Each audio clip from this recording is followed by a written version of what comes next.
At the PNC Park was a hitter's haven. It's considered a fair ballpark, but the past two nights, it's been terribly unfair to pitchers. 34 runs and 60 hits combined the first two games of this series. Starting pitchers of any kind really, have been put on the endangered species list. So welcome to the launching pad north, as the Pirates and Braves get set to slug it out, literally, in Game 3.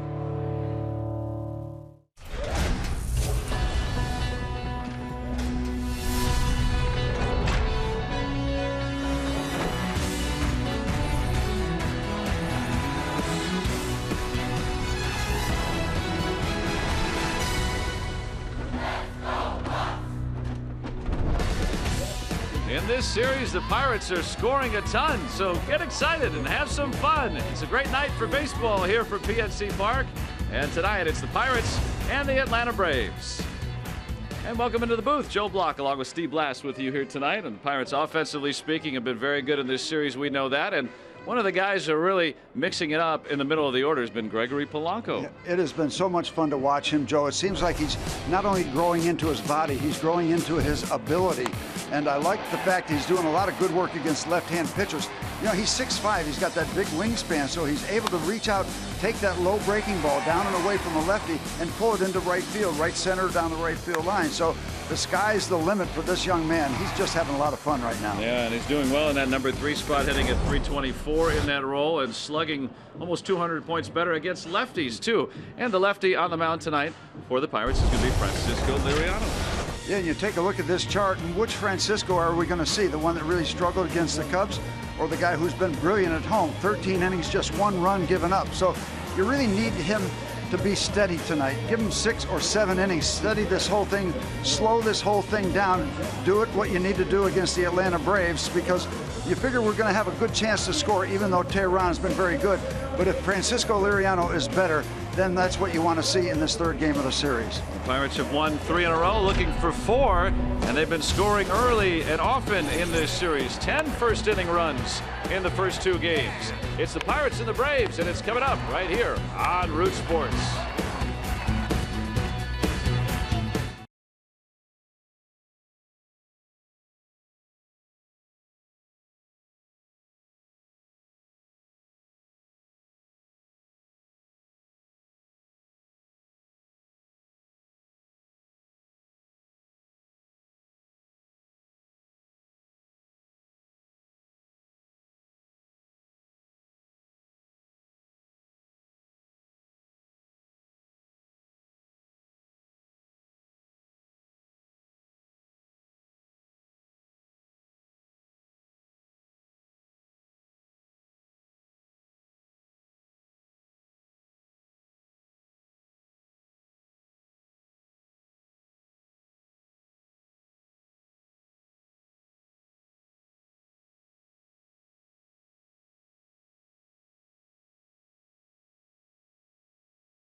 Pirates Baseball on Root Sports is brought to you by Allegheny Health Network, Health for All, and by Day Automotive. We're going to make your day. Let's go Bucks! And the sun peeking out a little bit here tonight. Hooray! Hooray! Shaping up to be a nice evening here at PNC Park as the Pirates go for their 4th consecutive win. Game 3 of this 4-game set against the Atlanta Braves. Now who's dancing tonight? Francisco Cervelli definitely celebrating, that's for sure. Signing that contract extension yesterday. And he sees that he's back in the lineup again here tonight.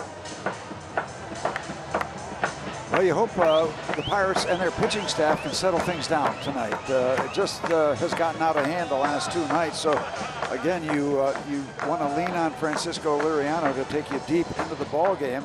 And if you get that kind of offense again, well, that's fine. But the pitching is going to be the key. And Liriano is going to be tested because Teheran is very good. But you need Francisco to go deep in the ball game. Simple as that. And keep the outfield bats hot. I mean, these 3 guys, Andrew joined the parade and the party last night, but it's been Joyce and Polanco who've been knocking the cover off the ball. You can do that again and combine that with pitching, then you're going to have a fun Wednesday night. I think they already are. That's our Rivers Casino tips to win for tonight. They do this every night, but this one's better than usual. Maybe it's because the sun came out. Yeah, I guess. They may have made the sun come out with that. Well, hey, you'd be feeling good too if you've scored 10 runs over the last couple of nights in the first inning alone. So make sure you get and watch this first inning. Been coming out of the gates hot, and they'll try to give Francisco Liriano an early lead tonight. It'll be good to get him some home cooking because he's pitched a lot on the road this year. Well, but his 2 opportunities here at PNC Park have been brilliant. A total of 13 innings, just 1 run given up. So maybe this is the place he wants to be. And I think in my mind for Liriano, one of the big things is to be able to get people to chase the low slider, the low changeup, and that gives them the opportunity to go upstairs every once in a while and make them chase something upstairs. It's a great combination, downstairs effectively and upstairs. Here's who will face tonight. The Honda lineup for Atlanta and their Inciarte, then Markakis and Freeman. Jeff Francoeur back in the starting lineup. Flowers, Ibar, Chase Darno, the former Pirate, and Daniel Castro, Julio Teheran. Inciarte, one of the Braves hitting hot lately, so Brian Snitker moving him to the top of the order in his 2nd game as a major league manager, the interim manager, replacing the fired Freddie Gonzalez, who managed the first game of this series.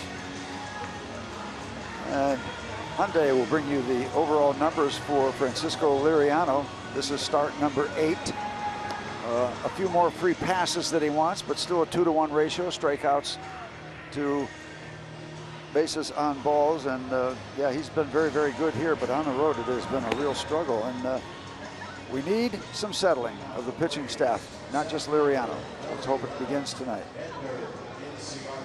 And the defense has been good, and again tonight, Jung Ho Gung back in there at third base with Mercer and Harrison, keystone combination.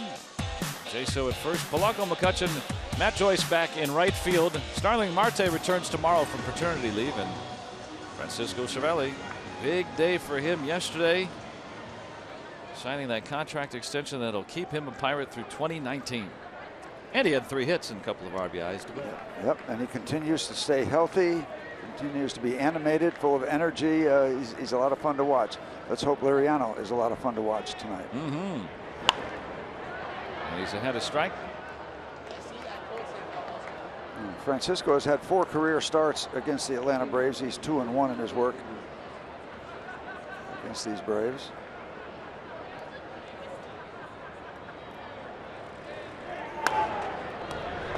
Young playing in, easy play. 1 out.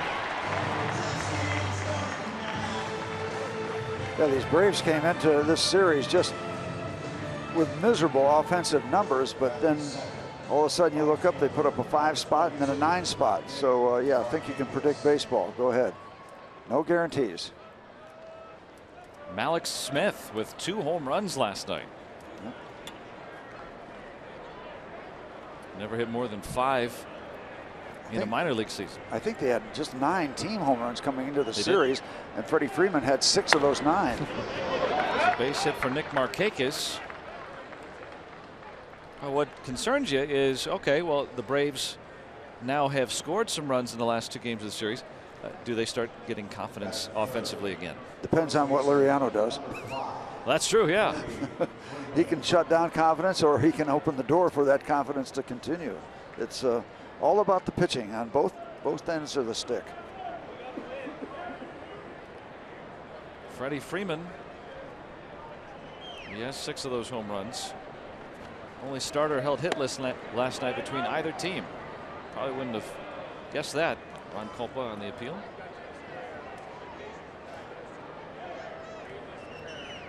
Three for 4 lifetime against the lefty.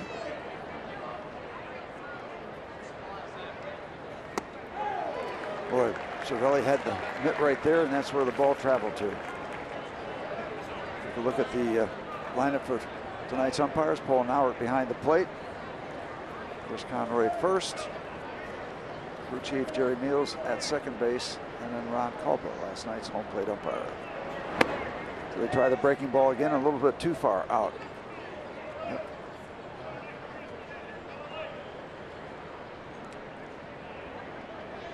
Now 2-1 on Freeman.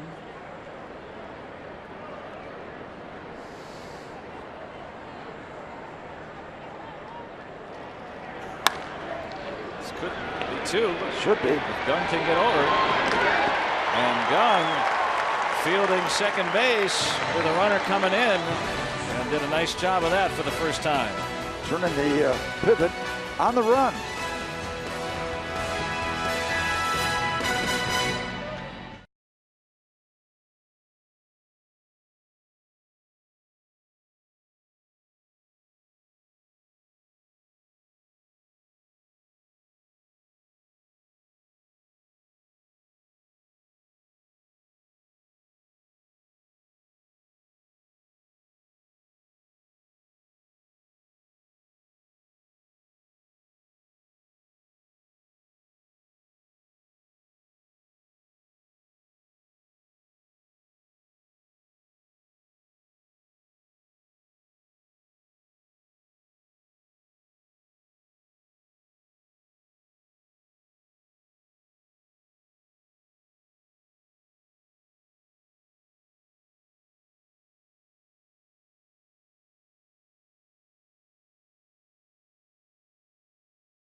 Out here in the bottom of the first, and Jung Ho Kang back out there at third base tonight. Because of the shift, he was having to be the pivot man at second.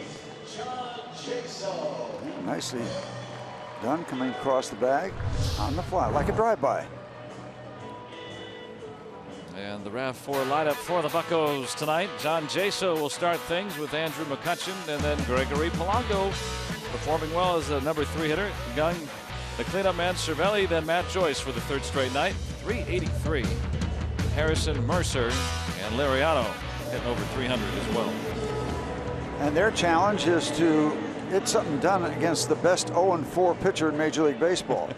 3.17 ERA. There's only 3 other pitchers in the big leagues that are winless after 7 or 8 starts. And he's very good and has had some good years with the Braves. This is not just an aberration, that 3.17 ERA. He knows what he's doing, but he's pitching for a ball club that's struggling at this point. Yeah, they haven't scored him a lot of runs. John Jaso, 296. He's gotten hot again, 3 for 3 yesterday. Jammed him. And the former Pirate Chase Darno able to retire it. There's one more note. Tehran, 25 years old, 6'2", 205 pounds. He's from Cartagena, Colombia. I love saying Cartagena. Cartagena. I love that. Well, that's where he's from. And he's been very good the last 3 starts. But this guy was very good last night. Andrew McCutchen hitting at .255, 3 hits last night. A pair of run-scoring singles, also a triple in the 7th. And this play by Castro. Normally that's a base hit, but these shifts these days able to hit McCutchen easily for the 2nd out. Yeah, frustrating for Andrew. He hit that ball very hard, but they were playing him up the middle. That's exactly where he hit it. And he hit it hard enough so they had time to make the play at first base. It's still a long throw, but it got the infielder so quickly he had time. Castro playing short yesterday, so he's got enough arm to make that throw. Both pitchers so far quickly working. Liriano needed 7 pitches to get through the first. I think Polanco's taking here after 3 pitches. He's gotten 2 outs. I hope not. And made that moot. Yeah, right. I guess my thoughts are whenever you see something good, it doesn't matter what else is going on. Go get it. You might not see another good one. Yeah, you hit a home run. That also prolongs the inning. Smashed foul and a ball and a strike. How about this? We're in mid-May now. Trends are starting to develop. Polanco's on-base percentage is .409.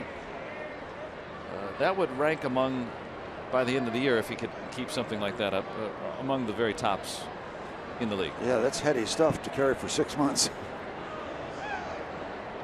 Very good. And we're talking about it in the open too. That Gregory is so tall. He's 6'5", and his reach is so good. Not going to be a factor tonight, but all those left-handers love to throw the big sweeping breaking ball. He can go get that and turn it back around and pull that pitch, and that really is a problem for lefties. They love to go in that neighborhood. Hammering that one into the right field corner. He's on fire. He had 3 doubles last night. Gregory Polanco have another.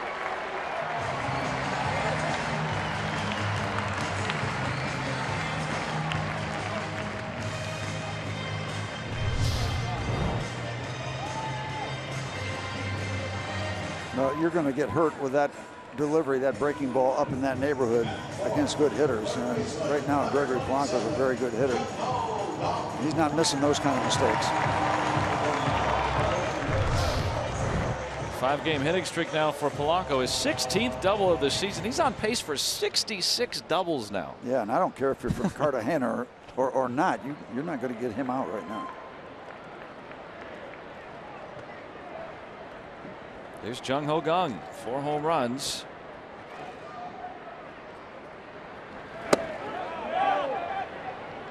And that's a strike, as Conroy says so. Breaking ball from Tehran, who's just given up 2 earned runs in his last 19 innings, covering his last 3 starts. Last 3 starts, 19 innings, 2 earned runs.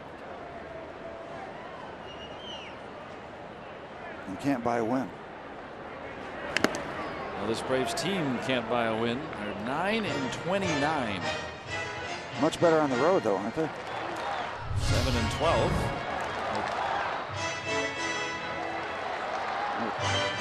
Takes a shot off that shoulder. There's Paul Mallard. Talk about your players staying healthy. Your umpires have to also take a beating back of the plate.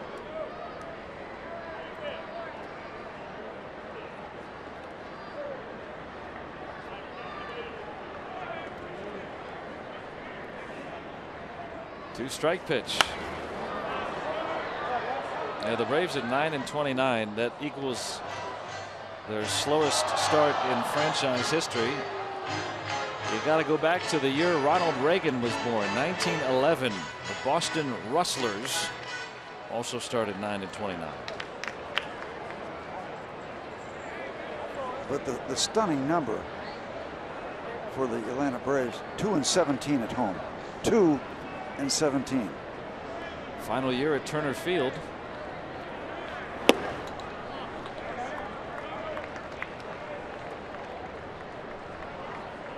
Young with a 2-out chance here after the Pirates scored 3 in the first on Monday and 7 in the first inning yesterday. Yeah, this is going to be a different kind of a ball game tonight. Got a feeling about that. 1-2. But I also had a feeling that the Braves weren't going to score too much in this series. Well, they got 14 so far. Yeah, it's equals their best 2-game output so far this season.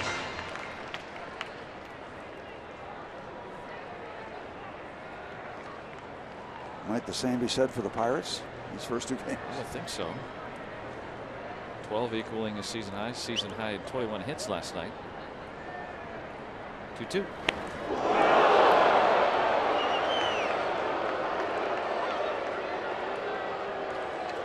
And you wonder if the sensitivities have been heightened a little bit after that fracas with the Rangers in Toronto the other day, and then a conversation that didn't lead to much with the Giants and the Padres last night.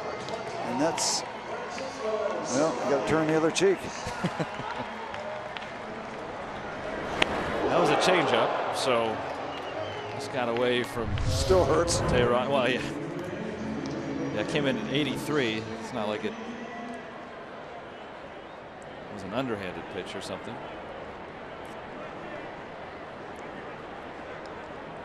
Two on for Cervelli.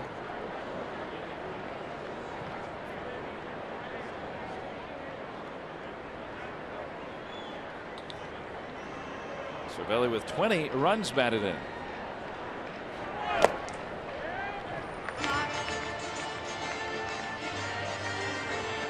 Well, it's great to hear the news yesterday. The Pirates again committing long-term to one of their core players. Glenn Hurdle was at the press conference yesterday. Cervelli for the next 3 years after this season will be a Pirate. Gregory Polanco also signed to a long-term extension this season. Now 2-0.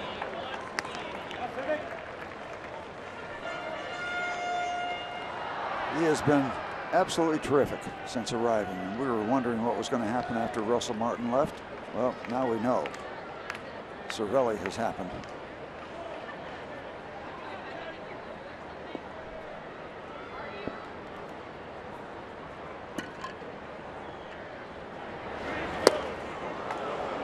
Off speed, 2-1.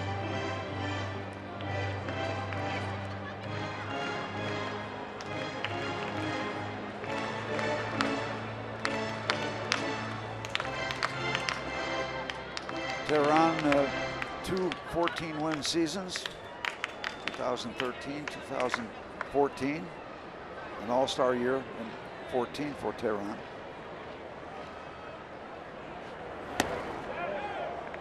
Now 3-1. Remember, we're talking about should Polanco take a first pitch strike. Tehran got 2 outs on 3 pitches. Things have slowed down a tad.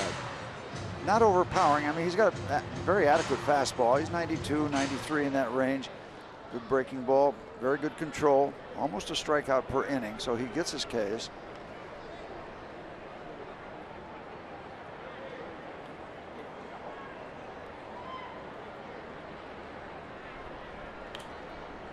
One. Now the runners will be in motion. We were talking a moment ago about how the Pirates have control of players for a long period of time. Here's the starting lineup tonight. And of course, Starling Marte under team control for a long time. Joyce in there this evening. So all these guys you would see next year and in years moving forward. Especially Polanco. Yeah. He may get his pension before he leaves. And that's great to see. Polanco just 24 years old, so most or all of his 20s. In fact, yeah, he'll be here through his age 32 season under that contract if the Pirates exercise that final option. So be interested to see what he looks like by then, because he still looks like he's about 17.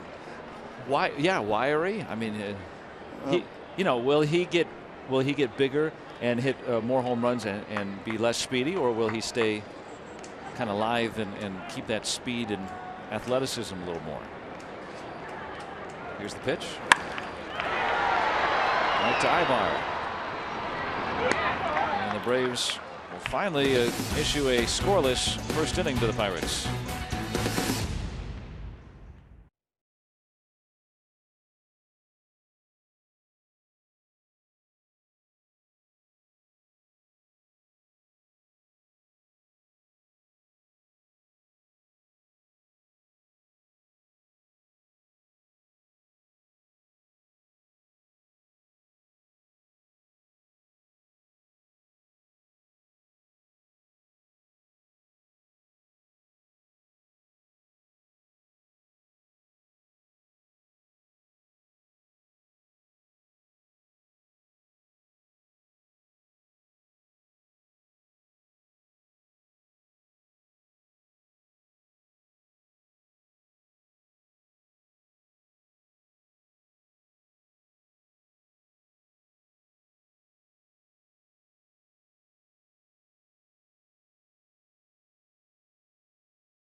Scoreless as we move to the second, and there's a look at Brian Snitker, who was promoted as interim manager, replacing Freddie Gonzalez, who was fired by the Braves on Tuesday. Now, let's go back in time a little bit. You may remember that the Braves were also struggling back in 1977. They had lost 16 straight games.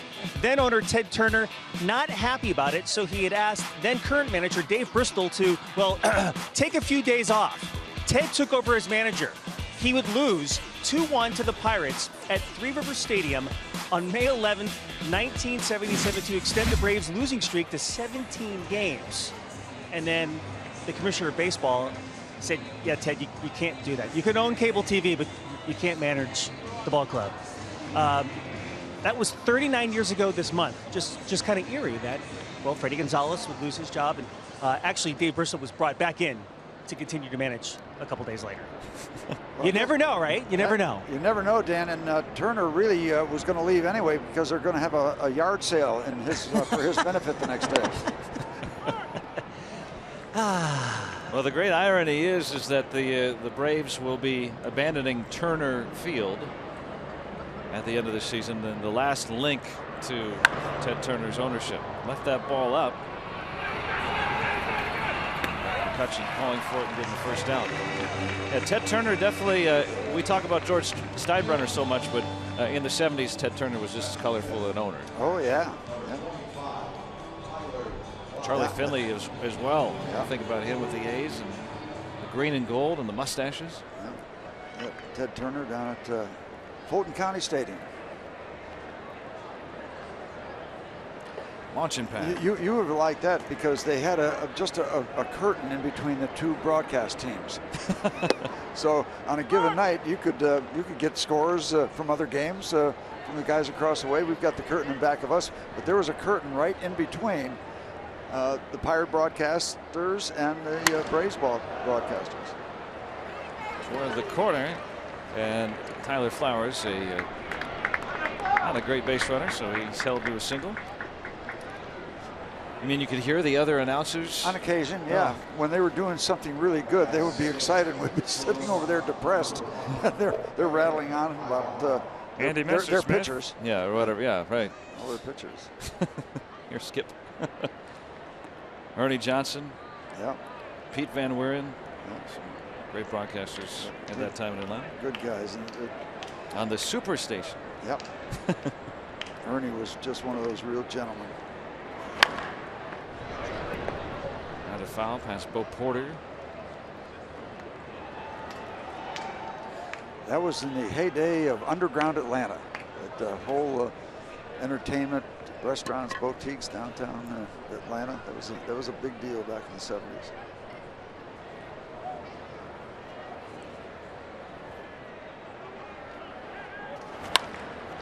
Yes, sir.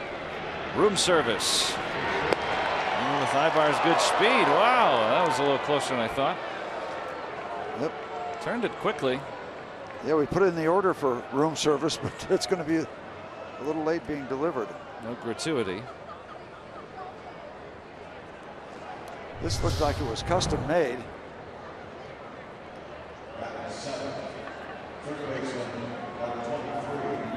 Yeah, just with that speed, beat it out.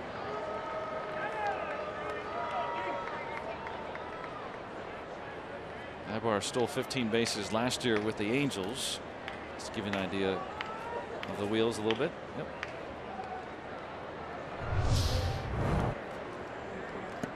Now Chase Darno.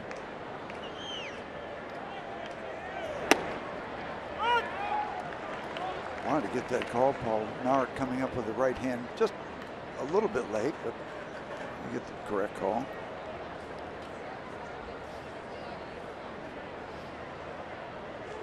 Chase not agreeing with that call, but the hitters never do. Yeah. W.B. Mason shows us it's kind of a 50-50 deal. We got the call. I remember when you'd get the we would call it a pitchback. It was like kind of a netting with a metal bar around it or whatever, and you could throw the ball into it, and as long as it hit it, it was a strike. So it just nicked the top of it. Yeah. This one would have just barely broken the window pane up in that right-hand corner of the window.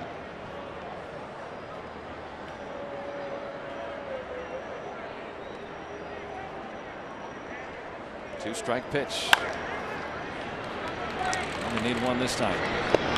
Nice pick by Jordy Mercer. Liriano working quickly through the first two. Pirates come to bat, no score.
And catch up with Ryan Vogelsong as he shares his far-flung odyssey through the low ranks of baseball before re-emerging at the highest level. Here is comeback story on Inside Pirates Baseball, presented by Allegheny Health Network, tomorrow after postgame, right here on Root Sports. Beautiful picture right there. That's the Empress. And look, there's people on top. That means spring is here. Summer's not far behind as well. 58 at game time tonight, but good enough to be on the Gateway Clippers. So, you know, any bad? And that's a lot of fun. Been on a lot of those journeys. You get folks coming in from out of town. That choice to start it off. I've I've gotten on it. My wife and I wanted to ride on it one time, but we thought it was the lunch cruise. It was the kids cruise, and so the good ship lollipop. Yeah, sure. So I've been on a lot of those. We got ice cream out of the deal. It wasn't bad.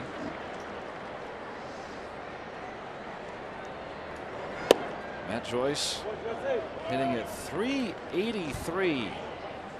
Collected a couple of more hits last night. Another walk. Getting 3 straight starts while Starling Marte on leave, paternity leave. Get up to 3 days now. Baseball allows you to replace the player on the roster. Capus able to haul it in. Starling Marte and wife Noella welcoming a daughter Monday, Tiana. Congratulations. Yeah, all the way around. Matt got this pretty good, but not quite good enough.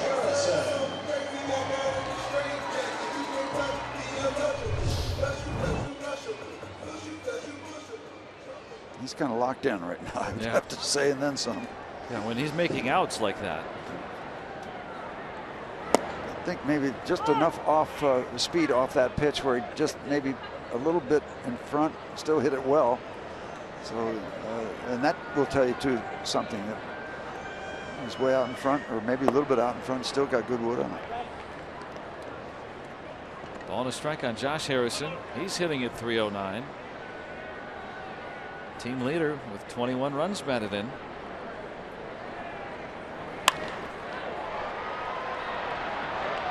Hey guys, stop hitting the ball so hard. It's carrying out to the outfielders. Francoeur able to haul it in for the second out.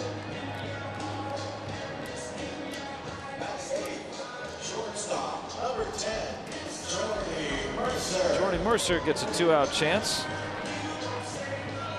Well, the Pirates said first 2 men retired in the first inning, and then Tehran needed 16 more pitches to complete the inning.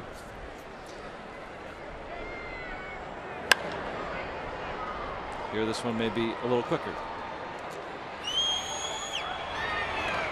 Needed just 7 to get through that one. And we're quickly through 2. Nothing here at PNC Park.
Braves nothing as we start the third on our day automotive this day in Pirates history back to 1990. Pirates beating the Braves 9-3 at Fulton County Stadium. Bobby Bonilla with 3 hits, including a grand slam, his first of his career. Wally Backman also homered, one of his 4 hits, and Bob Walk, 6 2/3 scoreless, earning his 4th win of the season. Way to go, Robert. And we know that Robert's feeling better. He had a little minor surgery, so he will be back at the booth very shortly. You know, of all, gallbladder surgery, of all the gall to stay home on such a nice night to watch a ball game. So, Robert, glad to see that you did well, resting comfortably, and glad you're on the other side of all that, and we'll see you here shortly. I'll be back on Friday. Trying to rest up a little bit.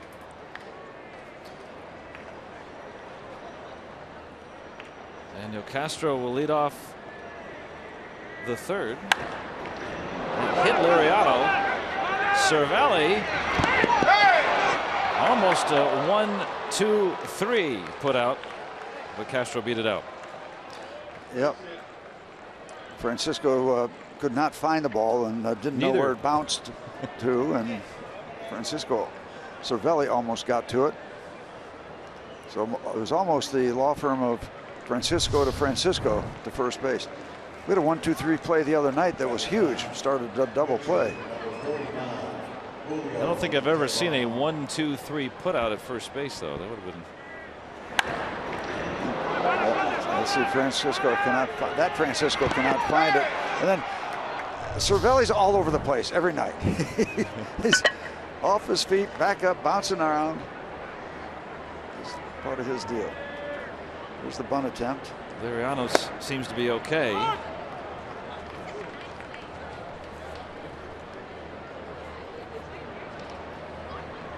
He was dizzied for a moment there trying to find that ball. Cervelli had the play in front of him.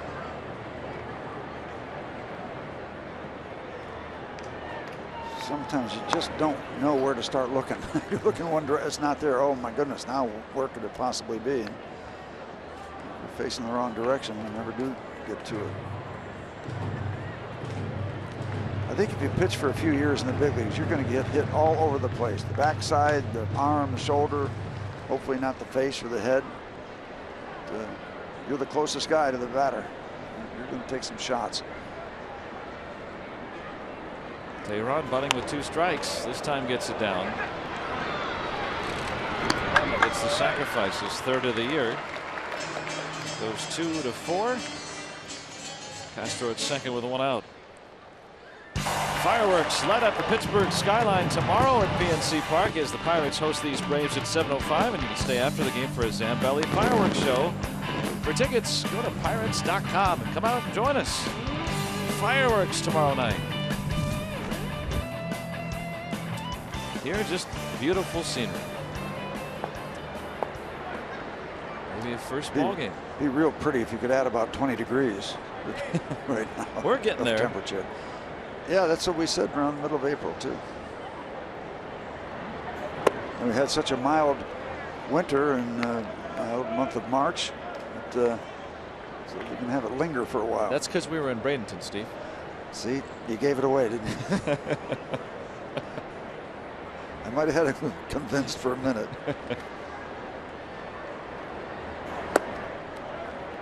Two 2-0 to Inciarte. So do we. I love Liriano. What a job he's done since the Pirates acquired him. He's been very steady. That's what made his last start so unusual. Another high breaking ball. He got the strike. Didn't get the location he wanted.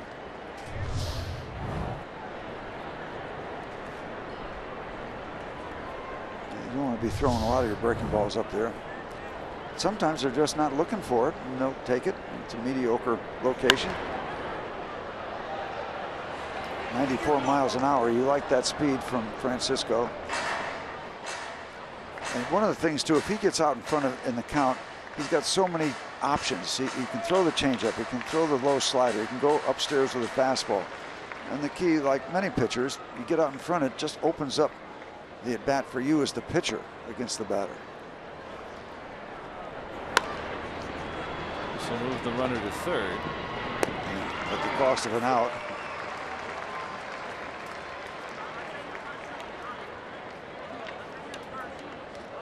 So with 2 away, Nick Markakis, who singled his first time.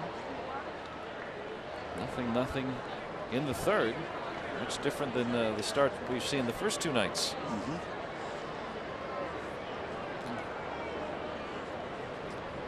Good hitter, left-hand hitter against a good left-hand pitcher right here. Francisco has an open base or two, but then he's looking down the barrel of Freddie Freeman. That's it inside. Delivered in that neighborhood. Marquez signed here in his hometown area of Atlanta, and has basically been signed through the rebuilding process, even though a veteran.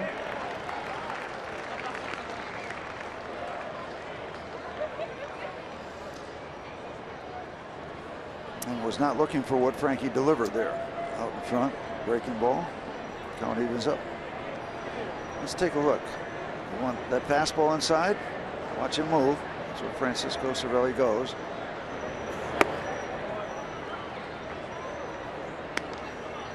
That's what Liriano talked about this year. He really wanted to throw more fastballs, and he's done that primarily this year, but in his last start he threw as many off-speed pitches against the Cubs as he did fastballs. What do we want here? 2-1 count. It's the first sign. It's the slider. Now maybe the fastball. You'll know by where Cervelli goes. Back inside. Nicely done. And you could see Paul Nauert shaking his head no, that it missed, according to his judgment. At 95. Good attempt. Just barely off that inside corner. You'll get that call on occasion. Didn't get it there. And he walks Marquez. 2 men aboard for the dangerous Freddie Freeman. First free pass delivered. Freeman had a pair of doubles on Monday, but otherwise has been held hitless in the series. Another good lefty on lefty matchup.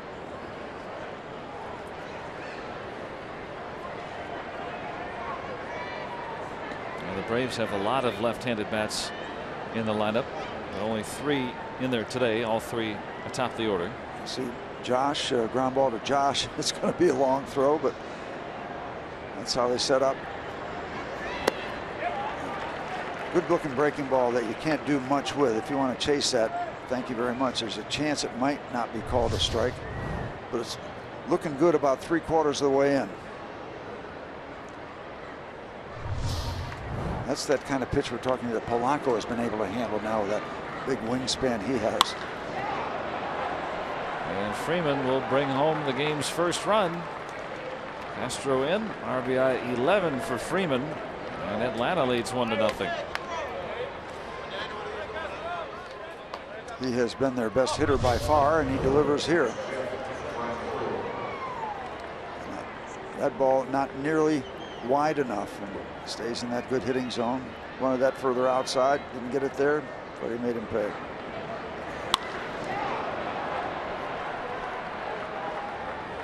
That 2-out walk prolonging the inning. And now Jeff Francoeur. 2 on with 2 out. The Pirates came so close to getting it out on that leadoff hit off the body of Liriano, but they didn't get it done, and it comes around to score. Now behind again, 2-0 to Francoeur, who's 3 for 22 lifetime against Liriano. And when you're pitching behind in the count, as we said, it takes the options away. Now you got to think about throwing strikes.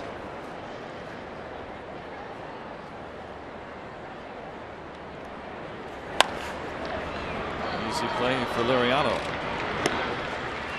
But the Braves strike first.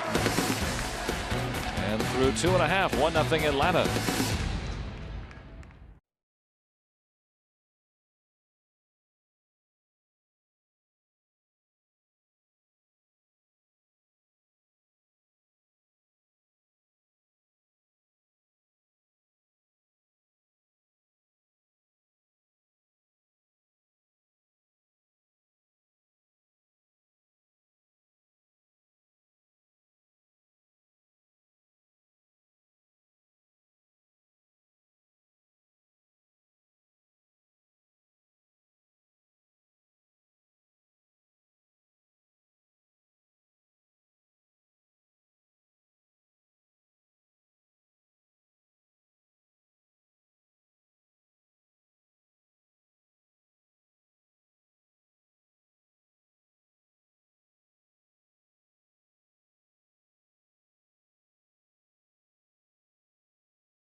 Start at the bottom of the third. And you can cheer on your Bucks on a free shirt Friday. The Pirates taking on the Rockies on Friday at 7:05, and you can be one of the first 20,000 fans through the gates. If you are, you receive this free Pirates t-shirt presented by Milan. So get your tickets at pirates.com/free shirt Friday. John Jaso not included.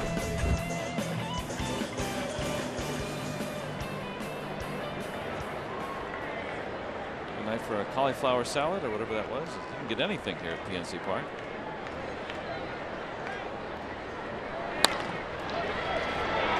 Can't take Liriano lightly. Yeah, that's why one of the tips involved Liriano go deep. You know, we know he can hit, but can he take it out of the ballpark tonight? Just a single for him there. Tongue in cheek, of course. Yep. Batting .350 now after that single. He's too hot to handle.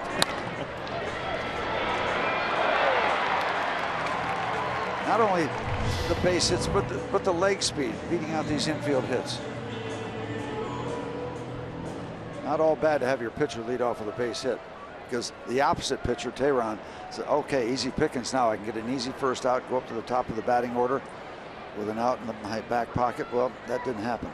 And it hasn't happened very much at all. Well, this is easy.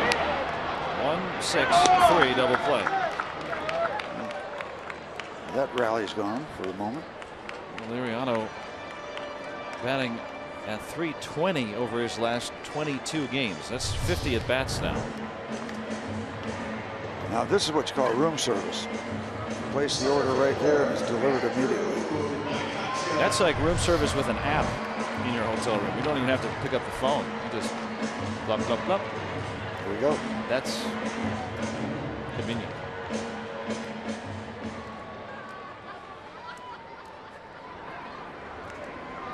McCutcheon will bat with the bases clear. I thought you were talking about ordering an appetizer or something. I don't yeah, this app stuff. Oh, don't play coy. You know you've got a phone with apps on it. Do I? I have a phone. You use the phone app all the time. I know that.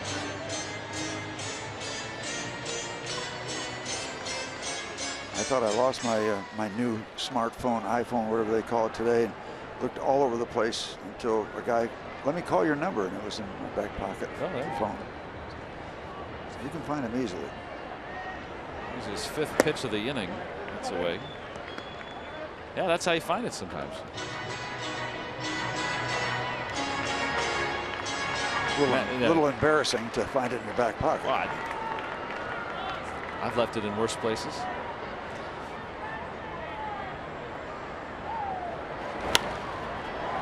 Him up.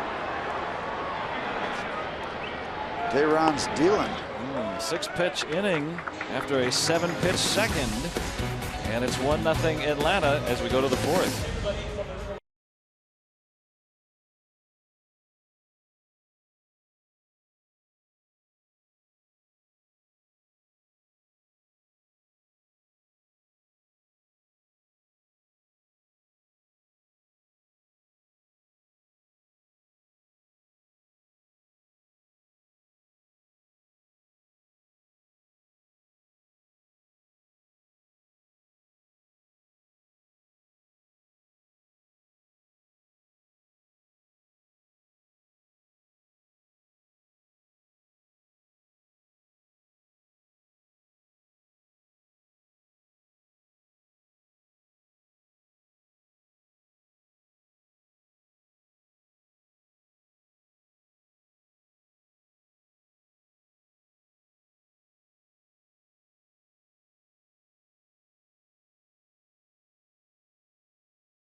It's time for the Toyota RAV4th inning.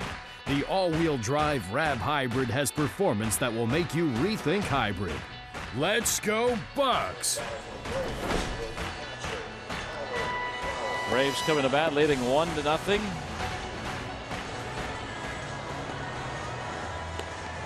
Back at the ballpark, Hall of Famer right there, one of the very, very best. Don Sutton, 324 major league wins. I remember very clearly 1966, I'm pretty sure the year was, Walter Alston saying at the Dodgers spring training camp, I got a special young man that you are going to get to know, and his name is Don Sutton. And Walter Alston was so accurate. Don Sutton, what a career. And it took him far too long to be voted in the Hall of Fame. He should have gotten in a lot earlier than he did. He was the third starter of the four as a rookie. Sandy Koufax, Don Drysdale, and a pretty good fourth starter in Claude Osteen on that team. How was that? Claude Osteen, we sort of used to call him happy because he always had a frown on his face. That sounds about right. Don Sutton's been part of the Braves broadcasting team for a long time, briefly with Washington, but most of his post-baseball career in the Braves booth. A pitcher's pitcher, if you will. Knew what he was doing, did a lot of pitching, didn't overpower you, had plenty of speed, plenty adequate speed, but absolutely knew what he was doing. And Joe Simpson, another fine player, off to the left, and Chip Carey, grandson of Harry, son of Skip. What a personality all those Careys had. All those Careys. Yeah.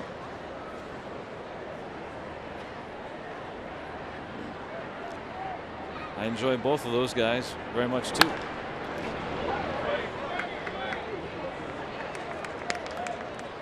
You'll hear Joe do some of the postseason broadcasts, and Chip Carey has done the same in his career.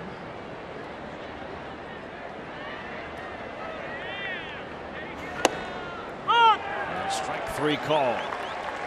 First strikeout tonight for Liriano.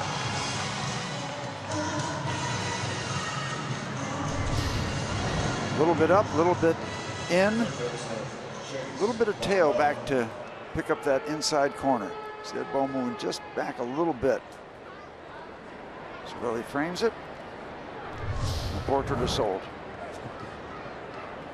Looking at that pitch count at just 43, very economical. 2 outs in the fourth. You go from one corner to the other. The inside corner to the outside corner. Liriano filling up the strike zone tonight and not relying on guys just to chase it, although Chase does there. Nice sinking fastball. Perfect location. Down in that corner. Now 0-2. Let's watch Cervelli. In. Yeah. Get a mulligan there. Get out in front 0-2. You got a couple pitches that can be your pitches that you can play with a little bit.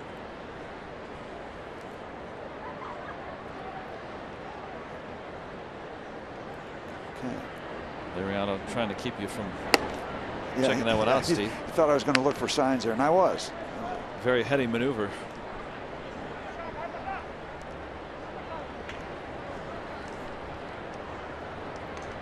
Got to keep the company secrets in house. Can't tell you everything. Well, now it's 3-2 after being ahead 0-2.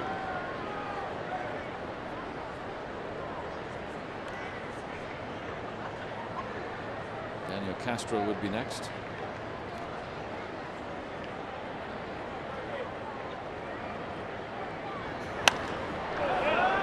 And he gets a pitch to hit and a 2-out single. See, that changes everything. He's out in front 0-2. Now he can maneuver around, try to make his kind of pitch. Now it gets down to 3-2. Fastball. You want to strike. Primary goal is have a strike, and This strike is right in the hitting area. Major league hitters don't miss that one very much. d'Arnaud coming in his brief action over 300.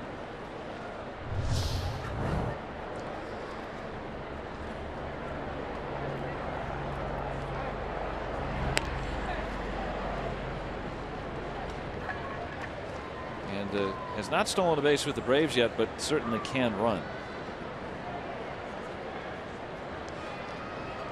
Astro base hit scored the Braves run last inning.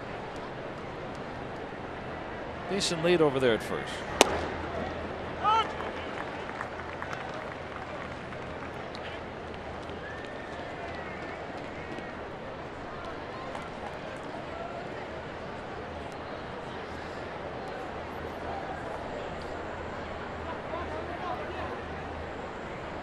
Half 100 pitches for Liriano.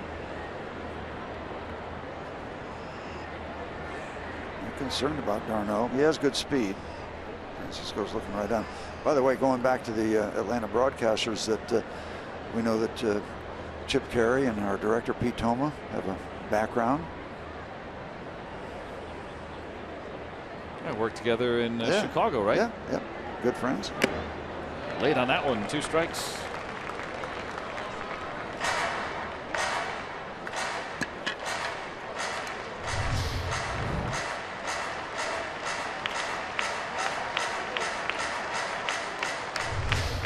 Going upstairs and coming down empty.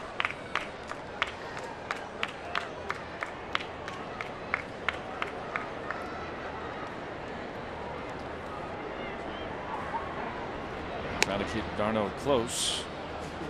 Stole 28 bases last year in AAA with the Phillies.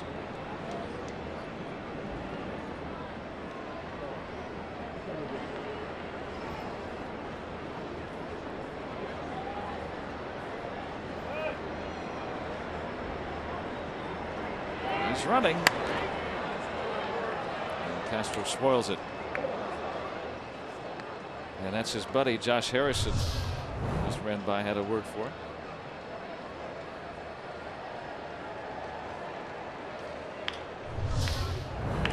Harrison in his wedding, d'Arnaud was a part of that. Attended the wedding. Still remain very good friends. Talk often, including right there. Good shot of everybody involved right there, and a good block. You just wonder if d'Arnaud steals second, you just work around Castro and pitch to the weak hitting Tehran. I'm a little surprised he took off for second base.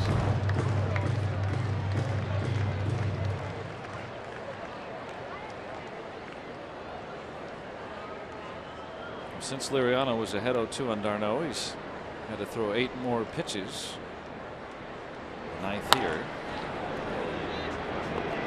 Off the end of the bat, routine, 4-3, shut it down. So the 2-out single, left stranded, Braves with a base hit in every inning. And they lead it 1-0 as we go to the bottom of the 4th.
We head to the bottom of the 4th inning. Take a look at our Point Park tweets. We got one from Warren tonight. Thank you, Mr. Polanco. May I have another 4 doubles? Oh, I like that. May I have another doubles? Yep. Three last night, and another here today. I'm going to start tweeting. You know, you get that stuff out there. You know, I can help you with that. The subtleties, yeah. Our Barrel League leaders and Gregory Polanco leading the National League now with 16. And Starling Marte not far behind him. Yeah, maybe Paul Waner's club record in jeopardy if Polanco keeps this up. And that number is 62. Big number. He's on pace for 66. That's hard to do. 50 would be tremendous. He might get to 50. And 16 right now is looking good. Yes. Well, look at that. So you think, you know, all right, 4 home runs, but power isn't just home runs. Those doubles show that too. I mean, he just looks like a stud, doesn't he? He's a 6'5", 230 strength. Runs, just flattens out like a thoroughbred when he gets to run more than 90 feet. Just chews up real estate. And signing that contract extension, he said it too. I mean, he's been able to relax, be more comfortable. And on this 5-game hitting streak, he's got more hits than he's made outs. You know, when I think about that kind of money, I would be so relaxed I'd probably retire right after signing it. That's when and then you can tweet all the time. Yeah, that's when you're really relaxed. Good for him.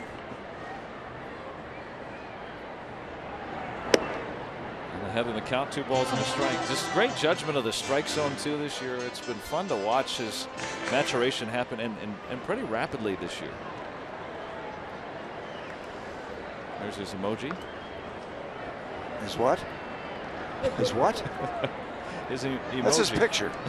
A picture, a caricature or something. Yeah. Emoji. Where did that come from? It's like a, how would you describe it? If you I love it when you talk dirty to me. Emoji.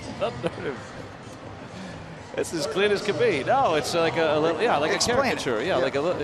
Why? Where's the origin? You like words. Where's the origin? You can send one from your phone. I know what you can do. I want to know about the word itself. I think it's from Japan.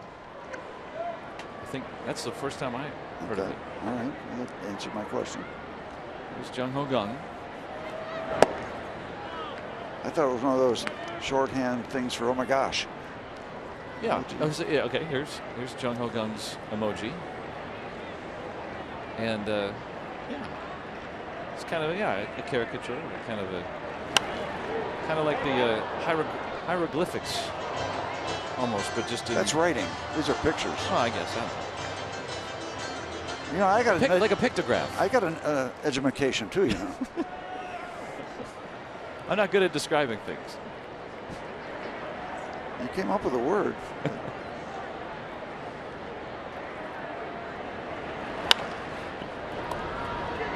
I know. Gobbles it up. He gets the second out. Different looking baseball game tonight. Yeah, the Pirates with 7 in the first inning last night. They were up 9-0 after 2.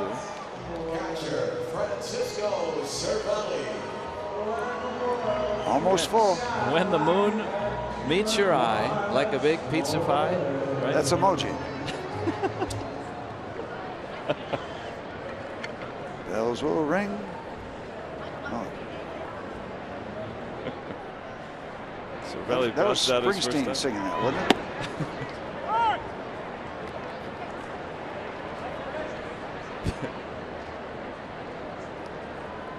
Cervelli knows something about the strike zone. He's telling now we're still friends, but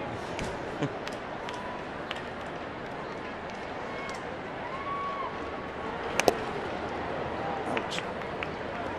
Francisco's he loves to make friends with the umpires, which you should do as a catcher. I always tried to make friends with him as a pitcher, but the minute they missed one, so what do you want? Where do you want it? And usually they'd say somewhere a little closer. Now that's his emoji.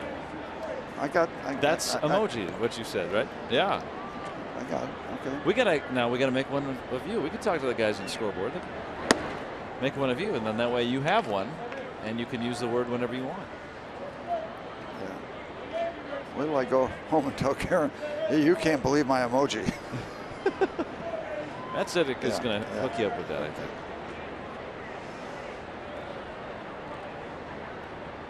They do a great job on here.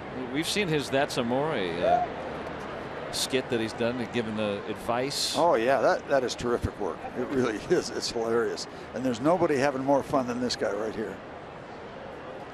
Great stuff. He said yesterday was one of the best days of his life, signing that 3-year contract extension, keeping him a Pirate through 2019. Softly hit. Not enough time for Ibar. Julio Teheran tires the Pirates in order in the 4th. Still 1-0 Braves.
After postgame tonight for a special Inside Pirates Baseball, looking back at the career of Al Oliver. And despite devastating loss and personal struggles, Oliver found brilliant success in Major League Baseball.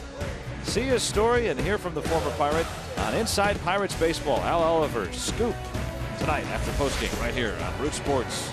Some kind of hitter. Some kind of hitter, Al Oliver. Some kind of sunset tonight over the Allegheny. Pirates trail 1-0.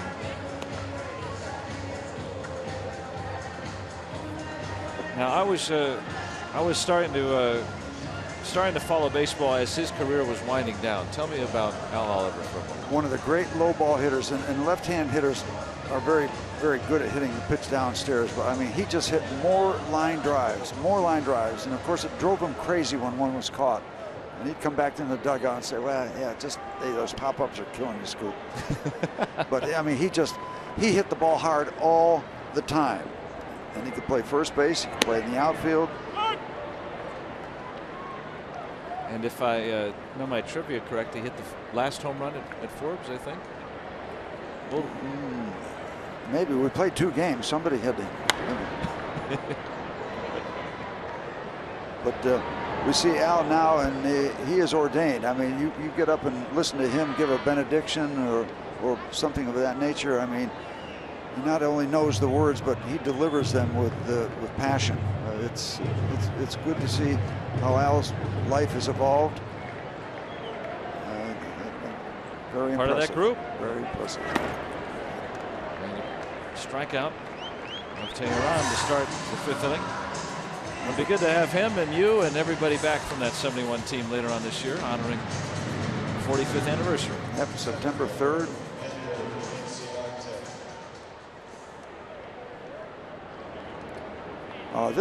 That's cruel. You know, the retired persons. Yeah, sure. I'm an ARP member, proud ARP member.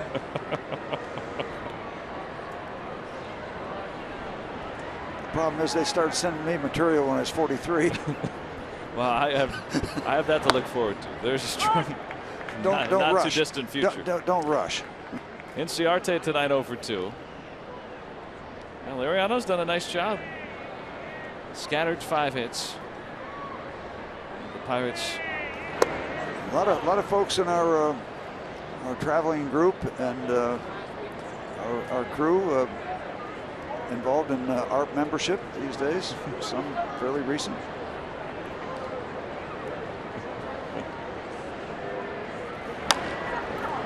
Weekly hit. Francisco didn't get it, and then it was not going to get got. Infield hit for Inciarte. And what happens in those scenarios many times, the left-hand pitcher is just following through toward third just enough to prevent him from turning back around and heading over on the other side of the mound to pick that ball up. See him? He's got a reverse field. He didn't quite get there. And when he doesn't, you're not going to get the runner.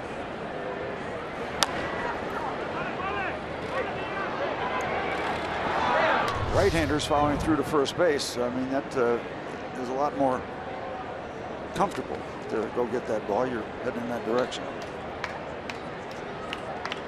So the Braves with 6 hits, at least 1 in every inning. 2 infield hits, though. I thought Francisco was going to be able to get that because he's young enough. He's not a member of ARP, and he should have been able to bounce over there and make a play. He might be able to get one here. Marquez is out. 2 away. Now what do you do with Freddie?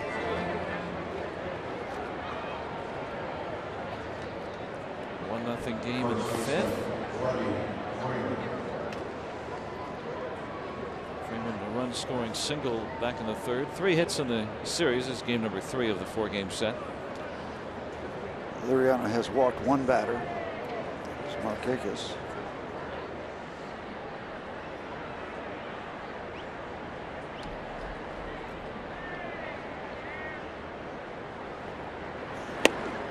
And tight for ball 1.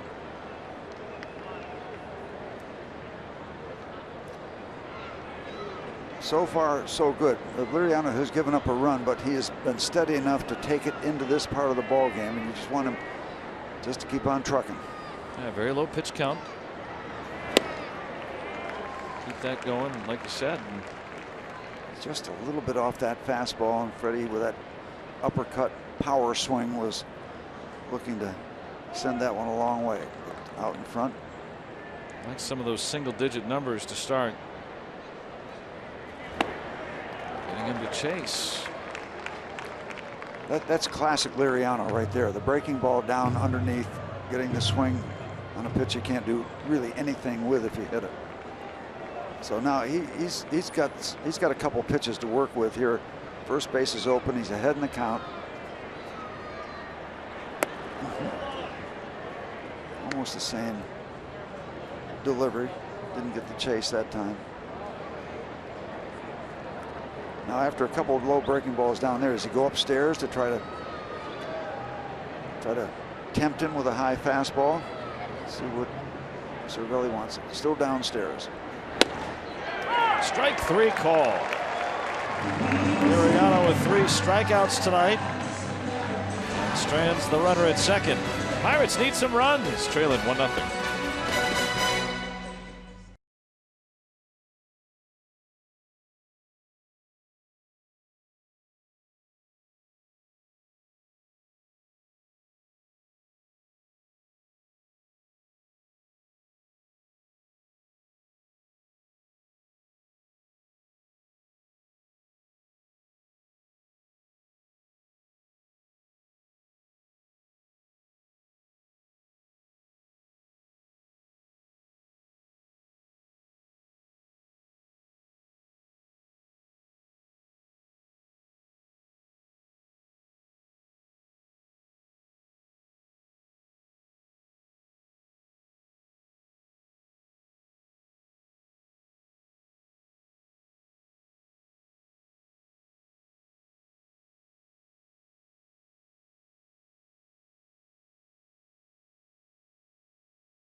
reference. There you have it right there. Okay. Yep. I understand it now. So from Thanks, Jordan. Japanese, E means picture, moji means letter or character. So emoji, picture, character. That's where the word comes from. I had no idea. Now we know. We're going to get someone to make an emoji of you. I think that would be great. Careful what you wish for. So Tehran has faced one over the minimum with that double play. I'm sorry, not the double play. 2 over the minimum, yep. Couple of base runners in the first for the Pirates. Rejoice. Well done. Yeah. There's been a lot of rejoicing for Matt Joyce. The way that he's hit this year. Even his out was well hit.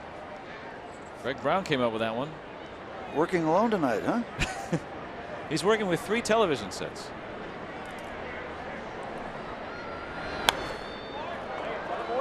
John Wayner being called into service. Whoa. You don't see John too often at the home games, do you? Holding the fort. Sitting in for Bob. And by the way, if you just joined us, haven't heard, Bob had a little minor surgery this morning. He's doing just fine. He'll be with us Friday. Yeah, scheduled. Good news. Yep.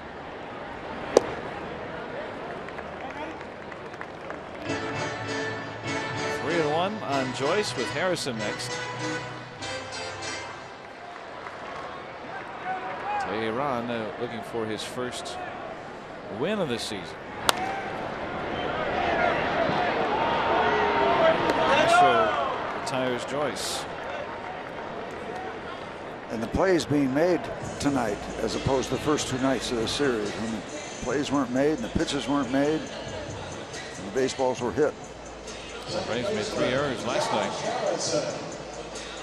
Oh, Mara's got a tweet. Hey, Bob, take care of yourself after surgery. Rest up. Thanks for the thought, Mara. Yes, he's doing well. I'm sure he's down in the garage working on the car.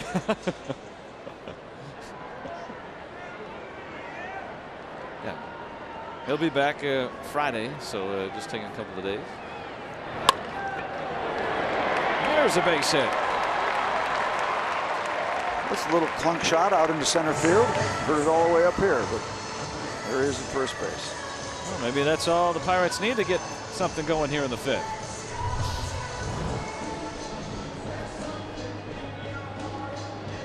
Right off the end of the bat pump. Sometimes it doesn't take much. As a pitcher, you make a good pitch like that, the guy's at first base. Hey, what's up with that?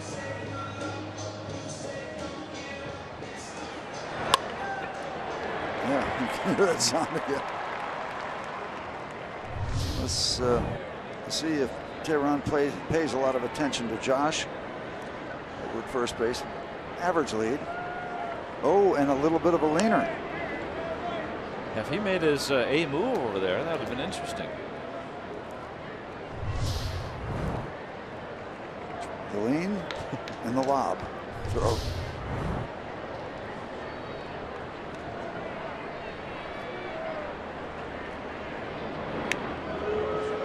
That can't be Tehran's A move over there.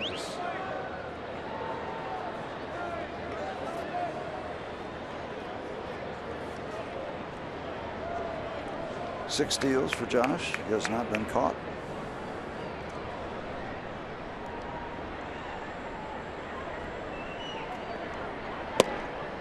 And a strike.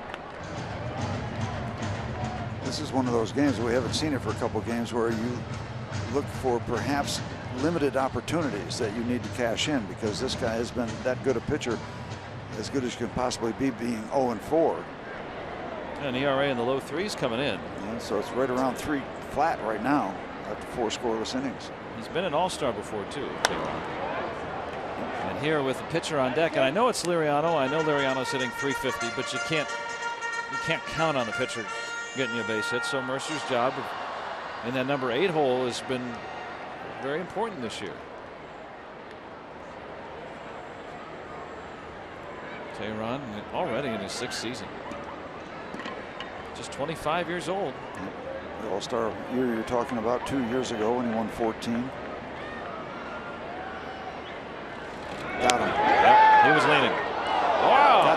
in, and many times an umpire will just put up the right arm just because the ball got there first. And now, are they going to challenge this?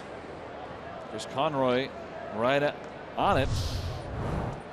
Look at the Allegheny Health Network This Super is Bowl. such great pictures of. Oh yeah, took the body away and put the arm in, the hand in. Well, let's see what Brian Snitker wants to do. Are they wondering if he might have tagged him up on the chest? I think they might have gotten him right before he got the oven mitt in, and the Braves are going to challenge. Nice try by Josh after he got hung out to dry. Kind of brings in the hand around the body. Yeah. But, that might be enough for them back in New York, the umpires there, to overturn it. We'll see. But that was a heck of an effort.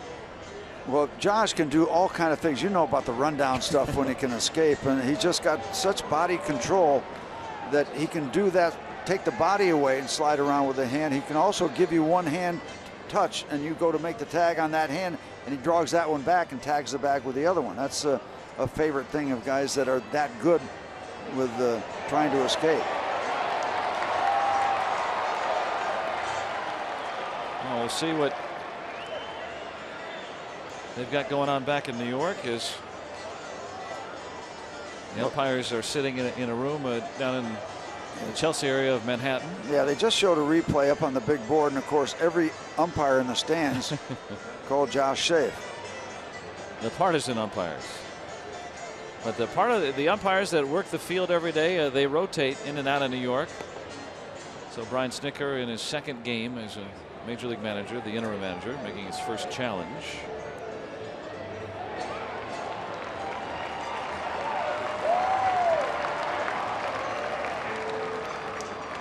I think that was Jerry Meals indicating that the call on the field was safe, so that they knew what to see. This is my issue with that. If I'm Tehran, I'm pitching a great ball game. This gets, slows me down, gets me out of my rhythm. I would think as a manager that there has to be a consideration on whether you even challenge or not, right? It's got to be something that really helps you. All right, the call coming down from New York.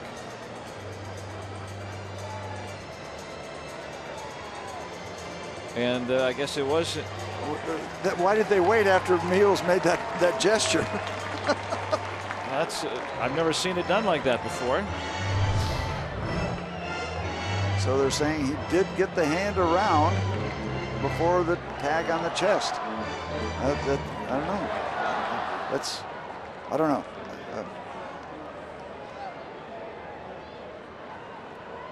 They need a mogul eye or something on that one to get it right. Wow.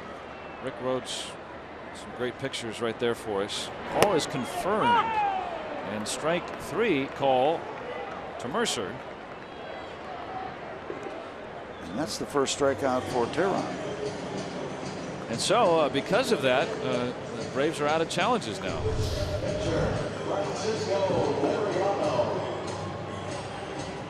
High strike. High strikeout. Make him pay, Francisco, for delaying your at bat.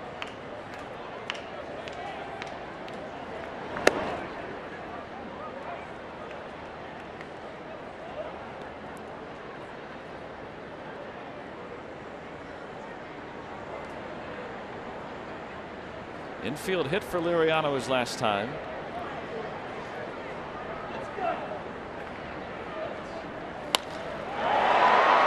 Hit well to center. A leaping grab by Enciarte. That ends the inning. Well, Liriano gave it a ride. But the Pirates turned aside.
Pirates baseball on Root Sports is brought to you by the Chevy Equinox and your Western PA Chevy dealers.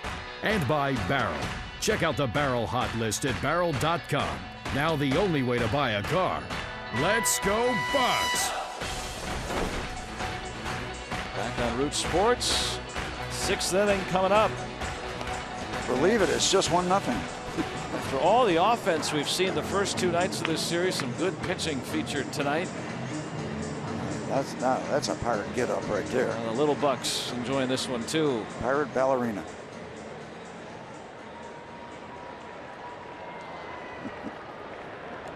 That's what you call getting dolled up to come to the ball game. I like it. It's a special event. On a night like tonight, the moon just pretty, really pretty, shimmering in the evening sky. Jeff Francoeur starts it off, and Liriano's hoping for 1 pitch and 1 out. Young's got it.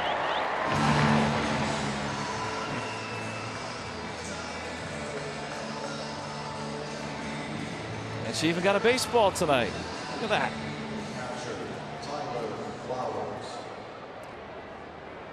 Matt Joyce threw her 1. Always will be a baseball fan now, if she wasn't already. He's been a great addition. 2 pitches, 2 outs if it stays in the ballpark, but it's not gonna. 2-0 on the Tyler Flowers home run, his first of the year.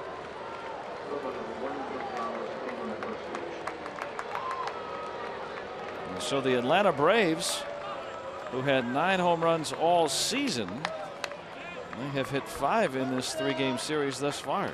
Nothing cheap about that one. I thought when it left the bat, he had a chance to get a second out on a second pitch. Downstairs, most of the time, that location hit out of the ballpark is by left-hand batters. But this right-hander got into it. And you looked at Andrew McCutchen, you know it was out of here. Flowers has hit as many as 15 in a big league season, so he's got a little pop. 9th home run allowed by Liriano. And you don't want to let Tehran get too far down the road. He's been rolling tonight. Liriano just needs some run support.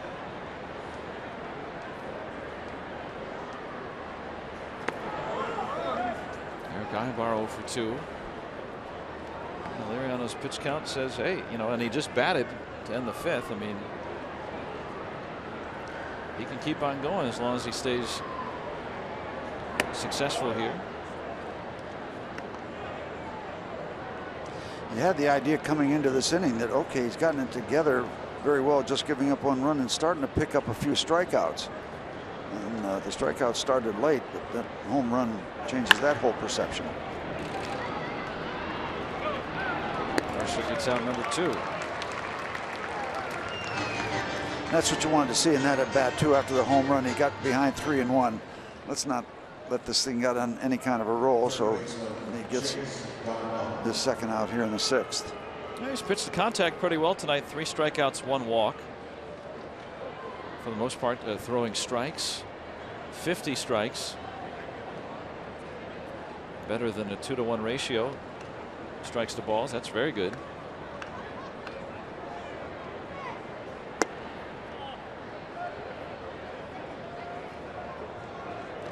So far, he's given the Pirates exactly what they've needed in terms of getting into the ball game, deep into the ball game, beyond the halfway point. A couple outs in the 6th. You'd love to see him go 7. I think we need to start seeing more starters going into the 7th. Oh, yeah. and completing 7 innings. The Pirates relief corps, when they've had leads and they've, you know, 7th, 8th, 9th, they can set up the guys the way they want. The bullpen has been successful. But there have been many fewer of those situations this year than we saw last year. Nicasio got the win last night, but he struggled to reach 5 innings.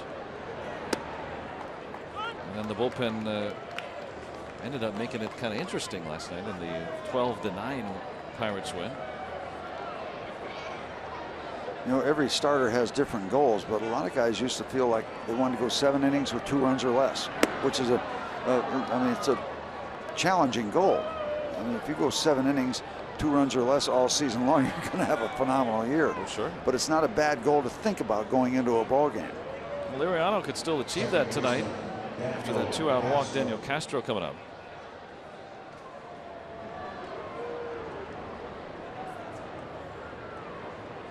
He'd like to be on the right side of the ledger. Pirates with only 3 hits. They pounded out 21 last night, a season high. But Teheran, a much more accomplished pitcher than Aaron Blair, who was optioned to AAA Gwinnett today after giving up 9 runs in an inning and a third yesterday.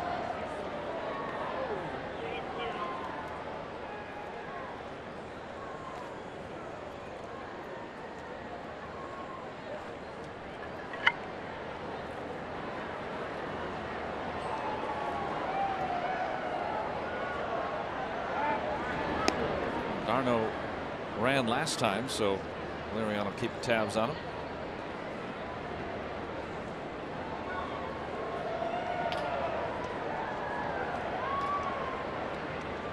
And a lot of this kind of steal attempt is based on guessing whether the pitcher is committed to going to home plate. Started and stopped there. 28 steals in AAA last year.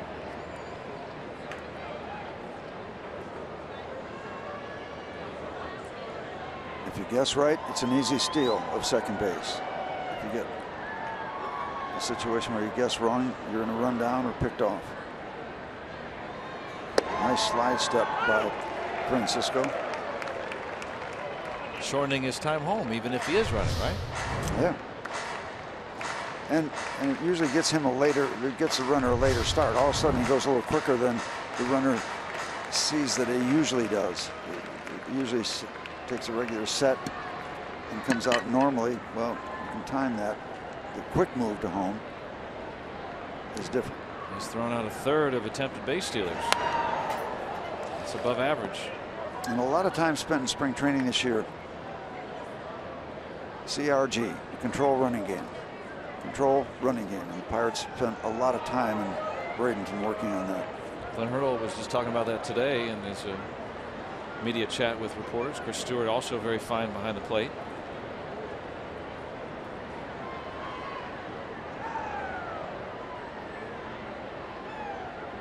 There he goes. Good throw. And he's going to get in with a stolen base. Bad throw.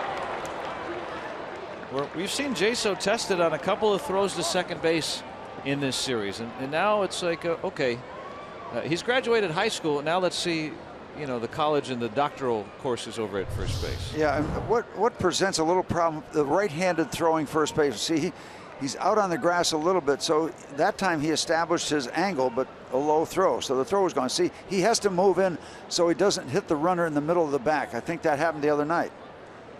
And so you have to do it a lot easier for a left-hander because he's already out on that side of his body, so he's already got his a good bit of his angle established. The righty has to move out and then turn it loose. And Liriano clears all that up. Thank you very much. And the stolen base meaningless, but Tyler Flowers with the home run gives Atlanta a 2-0 lead.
We have Dick Cheney, former vice president, in the ballpark.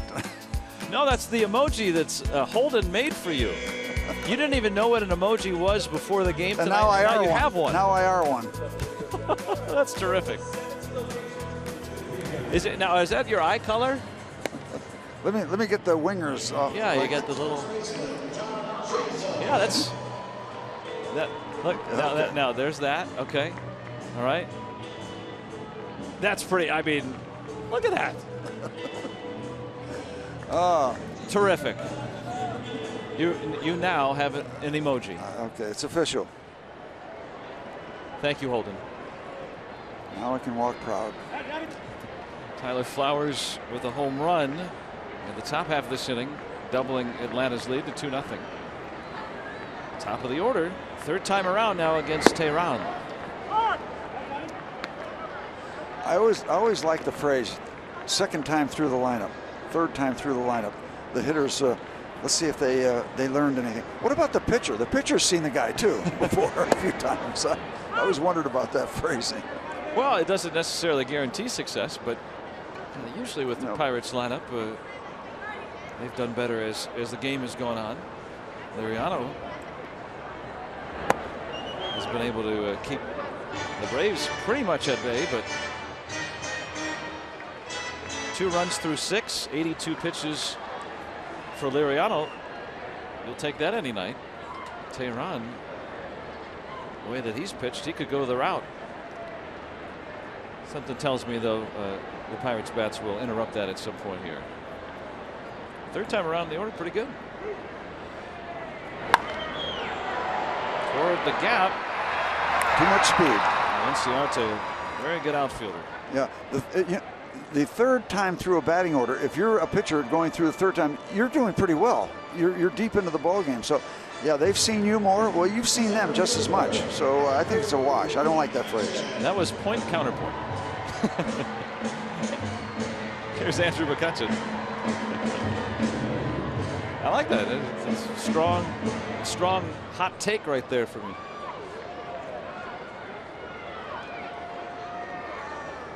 Spoken like a true pitcher.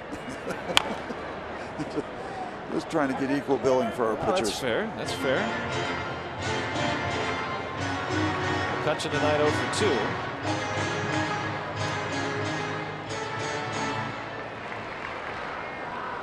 2. And 3 hits last night.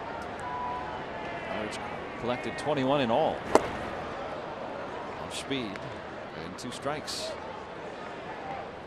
And so far, Tehran has been, as billed, one of the better winless pitchers in all of baseball. I think there's only 3 other guys that are winless, pitching nearly as well, or with 8 starts, however they compute it. But 0-4 with a 3.17 ERA. That's probably under 3 right now.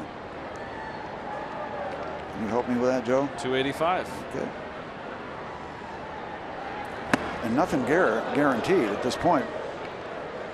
They certainly haven't given them a lot of offensive support, nor have they so far tonight. Well, the Pirates coming into tonight 5th best in scoring runs per game. So one of the better offenses in all of baseball. Hard to hold them down for long. Now 2-2 on McCutcheon.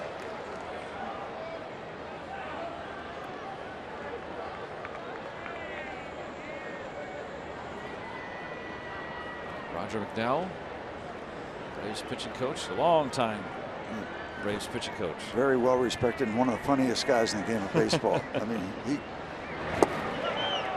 pretty good. So is Tehran tonight. 2 away, and Gregory Polanco coming up. And let's look at our Yellowwood bringing the lumber. He has certainly brought it, especially the last 2 nights. He's collected 4 doubles in the last couple of games, now leading the National League.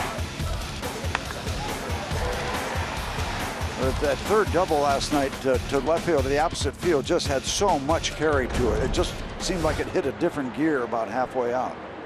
Coming into tonight, Polanco with a better slugging percentage than Giancarlo Stanton of the Marlins, for instance. There you go.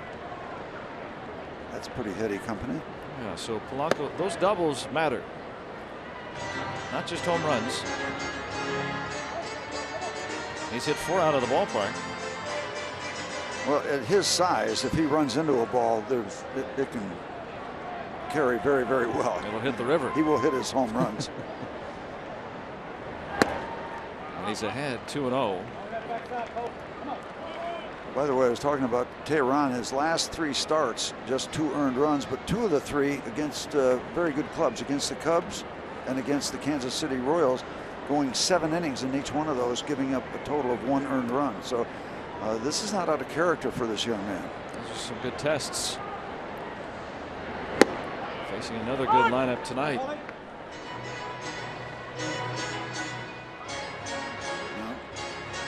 He's going through the batting order for the 3rd time. So he has seen these guys twice before, and he has seen how they've reacted. So yeah, they know him, what he's trying to do, but he also has a pretty good read on what he has done or failed to do, or in this case, what he has done. Quick and miss. 2 balls, 2 strikes. Pirates with just 3 hits so far. Supermo takes Gregory upstairs and leaves him there. And again. Comes right back with it. And Tehran retiring the side in order through 6.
Injury update, and the Astros yesterday placing Carlos Gomez on the 15-day DL. He's got a bruised rib cage, hitting just 182 without a home run. And Colin Moran, the third base prospect, being called up for Houston. Very surprising to see the former All-Star off to a slow start. Maybe that's a contributor. Maybe not disappointing for the Pirate fans. Well, yes. Look at this history here. No doubt.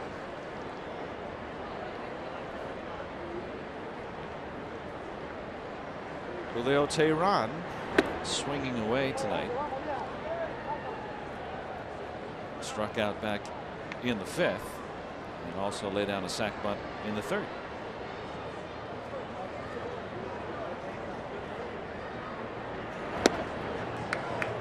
There's the good off-speed pitch. Almost a little bit of a waste against the pitcher, but still looking nice. Wow, a good time to practice it, right? Yeah. Especially if he can finish it off right here. Yeah. Tehran without a hit this year, 0 for 12. And, at this point in the ball game, you're starting pitcher. You're in the 7th inning. You're 0-2 with, or 1-2 with your mound opponent. Put him away. He's away. He's gone. 1 out in the 7th. And 2-0 here in the top of the 7th. A home run by Flowers in the 6th. Tehran's been very good. Liriano has been very good. Gregory Polanco with one of the 3 Pirates hits. It's a little 2-out rally back in the 1st.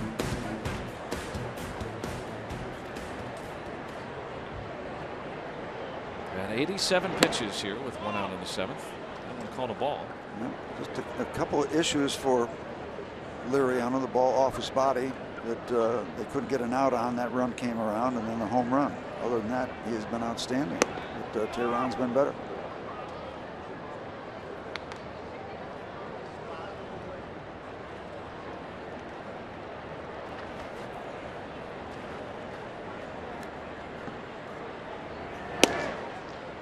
There's a strike. Still getting it to home plate, 93, 94 on occasion. The first one pitch effect said was a strike. Second was a borderline strike. So does that make us even? That one was a strike on pitch effects too. So doesn't matter if it gets him out, right? Yep. All is forgiven.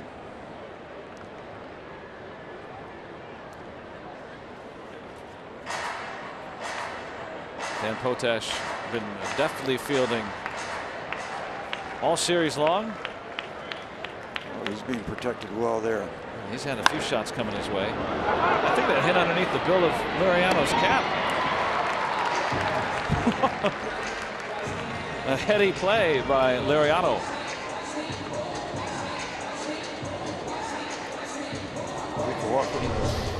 Where did that come up and get him? He's been hit a couple of times tonight. No, he did get the glove on it. Good. That's way better. I'll tell you, the Supermo pictures are just incredible with what you can see that you never could before, years ago. I mean, you wouldn't have these looks. It's fabulous to see. You ever see a water balloon popped? Taped on one of those things? No. Is that Chad out there? I will assume that's Chad. Hit well to left, but Polanco able to haul it in. And a nice tidy inning for Liriano. Time to stretch on this Wednesday night. Still 2-0 Atlanta.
Pirates Baseball on Root Sports is brought to you by Kenny Ross, Total Confidence Pricing, and by Levin Furniture, the official furniture and mattress supplier to the Pittsburgh Pirates.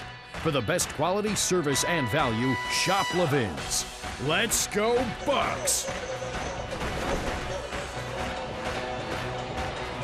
2-0 Atlanta. And Jung Ho Gung going to lead things off. Let's get something going here. Julio Tehran, 3-hit shutout through the first 6 innings.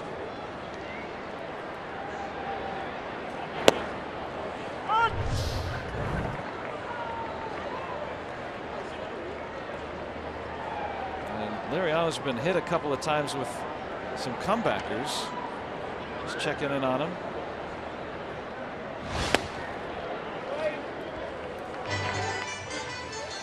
Meanwhile, Tehran keeps working. Tehran, as you take a look at Jung Ho and what he's done. First of all, he got hit by a pitch.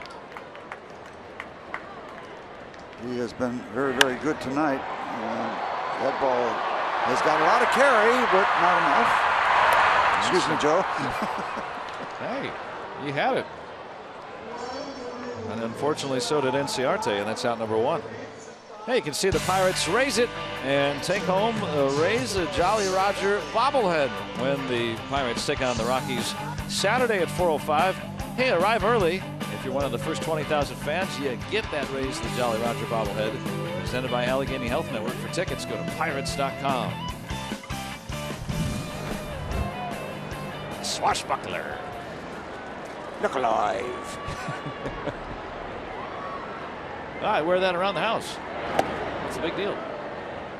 Francisco almost getting a free ride down to first base. And the Renegades. The antithesis of my hair. Tell me about it. I could only wish.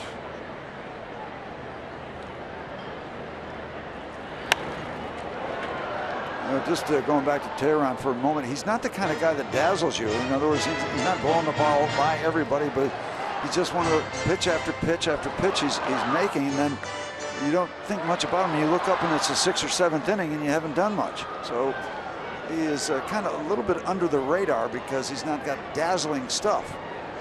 But, what was the phrase you used? Quality strikes? Quality strikes. He makes good, continually makes good pitches. And sometimes the rest of the stuff is details. He makes good pitches. Well, the one theme that we've seen so far, if you're going to nibble, if you're going to try to get the Pirates to chase, you're going to be in for a long night. If you leave the ball out over the plate, any pitcher is going to be in for a long night. But when you make those quality pitches, you're able to stymie teams like the Cubs, you mentioned, the Royals. And so far, the Pirates here tonight, Tehran's done that in his last few starts. And his control is good. He hasn't walked anybody, and there's an easy second out. He's just rolling along. 2 gone in the 7th. Still 2-0 Atlanta. Now look at our Nissan road ahead in the series finale tomorrow. Mike Foltynewicz with a sub-3 ERA. Jeff Locke, a left-hander, going for his 2nd win tomorrow. And our coverage begins at 6:30 right here on Root Sports. There's Mike Foltynewicz. Very good control, by the way. 3 starts, 2 walks.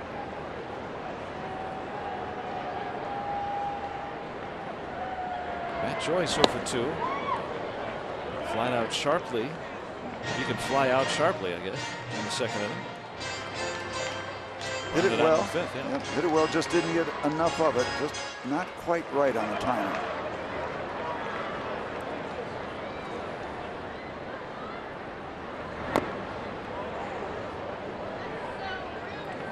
Almost. Well, he said it did, and now Paul Nart says, okay, you're a hit with the pitch. Very, very subtle base runner here. Check it for shoe polish. Where did it get him? Right there. Yeah. So Snitker can't see that replay, like we were talking about the great pictures. So he's going to come out and ask about it. Now the Braves are out of challenges. Now, usually you could see shoe polish, but it's a white shoe, isn't it? Well, you could put white. Oh, yeah, on a white ball, that wouldn't really work. So Brian Snitker can ask Paul Nart to ask crew chief Jerry Meals to have a review of this, but it's totally up to the umpires to refuse it, and they are refusing it here. So Matt Joyce hit with a pitch. All you need is a man on, and the tying run comes to the plate here in the person of Josh Harrison. Tehran has given up 5 home runs in his first 8 starts.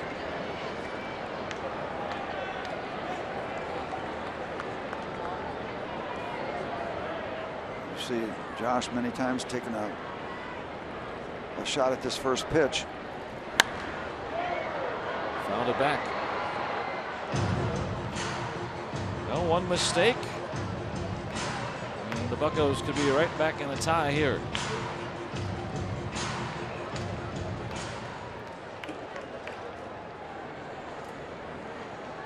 Pirates have had 5 base runners all night. 2 hit batters, 3 base hits. 1 a double.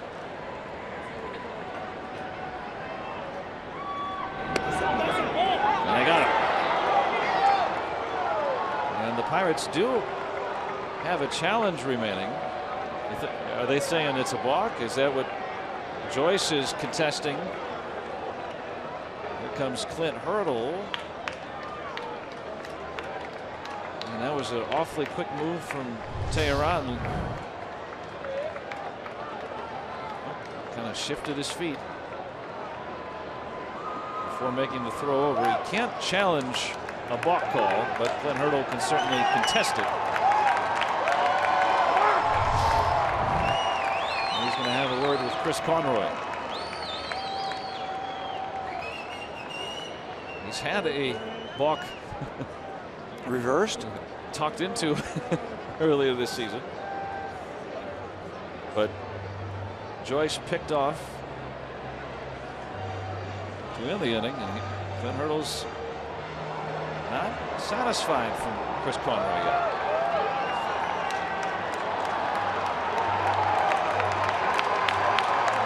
Making his case.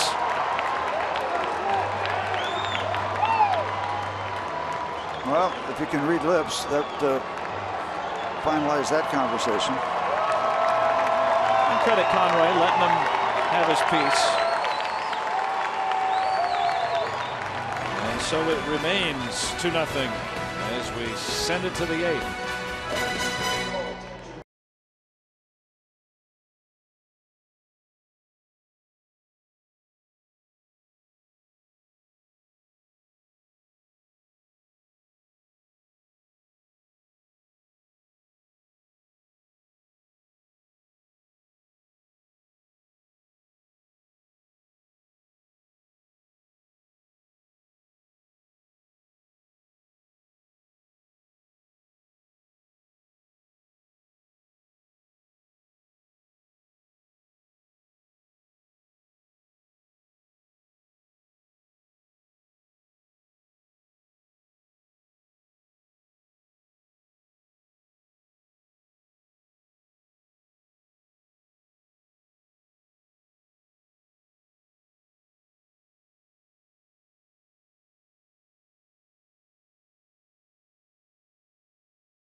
Copyrighted telecast is presented by the authority of the Pittsburgh Pirates and may not be reproduced or retransmitted in any form. And the accounts and descriptions of this game may not be disseminated without the express written consent of the Pittsburgh Pirates. Follow Pirates Baseball live with the MLB.com at-bat app and stay up to the moment at any moment with game day, live video highlights, and StatCast news more on MLB.com at-bat, the #1 app for live baseball on your phone or tablet. Jared Hughes on to work here in the 8th inning. Liriano, very much a quality start. 7 innings, a couple of runs, 7 hits, 2 walks, 4 strikeouts. But the Pirates have not scored. He's on the hook. Jared Hughes comes on to work in his 9th game. 7 innings. He has walked 7, struck out 4. Up his bat. 1 out of the 8th. Let's see if we can take a look and pick up anything from what we understand to be a balk You saw that front knee buckle and break a little bit. You know, if you want to come right down, technically you might get a call on that every once in a while, but I don't think you're going to get a ball call on that on a regular basis. Then Hurdle argued. Chris Conroy let him argue, and then that was that. Josh Harrison was very aware of what was going on with that call. Very animated in the Pirate dugout. And certainly had a close look as he was up at the plate. There they are, the principal in the background, the partner up front.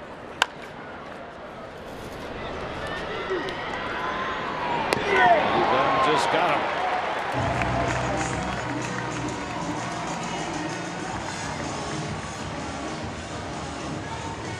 Now he's looked nimble over there at third, and that's great to see. Yeah, yep. You see him going right away when he picked up that ball. He kind of planted that damaged knee area right there, and that little bit of a test with that angle where the foot came down, a little pressure on the knee area. Says he doesn't feel a thing anymore. No hesitations whatsoever. The technology. It's amazing. They put him back together again, basically. Put that knee area. Of course, getting through security at the airport might be an issue.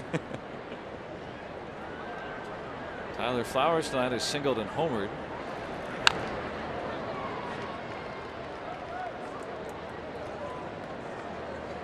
And Matthew watching the game in his car in Seoul. And they have the Korean commentators, though. They don't have an emoji. Maybe they do. Trouble. And a third hit tonight for Tyler Flowers.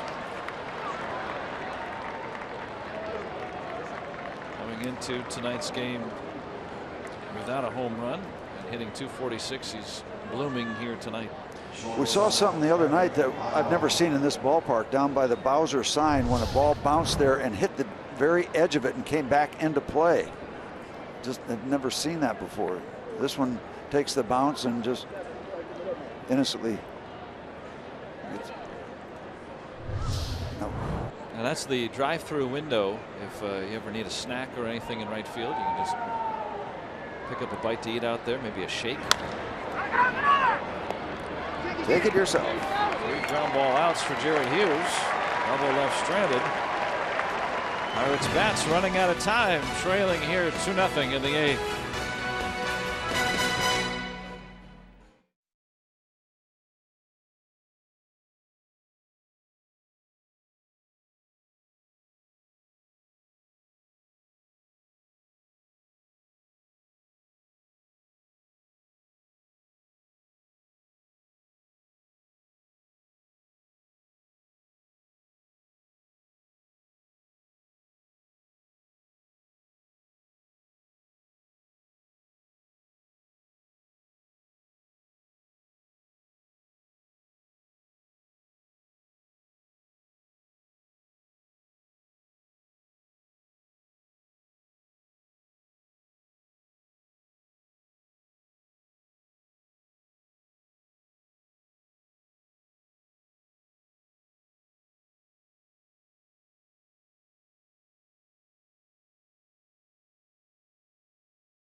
And on the UPMC scoreboard tonight, 2-0 Atlanta. Just 3 hits so far for the Pirates. Francisco Liriano was very good tonight, but Julio Teheran has been better. We need to get into that Atlanta bullpen. Not that they're awful, but just they're major league pitchers. But this guy is really, really good tonight. So you want to take your shot against somebody else. The line, they've had what 2 base runners since the Liriano base hit. That was back in the 3rd. And he got erased immediately. You're not going to get this one, I don't think, but yes, they are. Harrison flies out. Inciarte covers a lot of ground. He really does. You get the feel when the ball leaves the bat there that it might run away from him, but it had enough height and he had enough speed.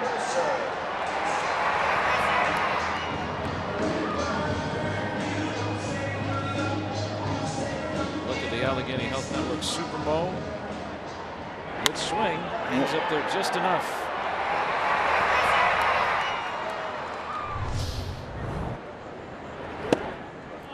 The Pirates have not been shut out this season.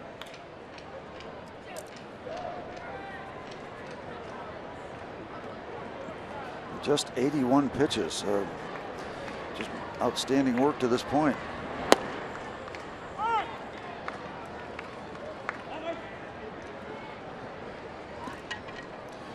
Get an idea why the Atlanta Braves gave Teheran a big, what, 5 or 6 year contract a year or 2 ago. Teheran will be a Brave through 2019. 6-year deal signed back on Valentine's Day in 14. A sweetheart deal for the Braves. Indeed.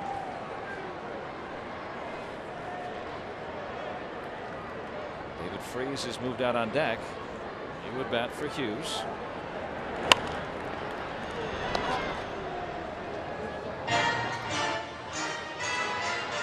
Well, the Pirates last night, a season best 21 hits. Tonight 3, which would equal their lowest output of the year. Running into a hot pitcher. There's Freese waiting for his chance.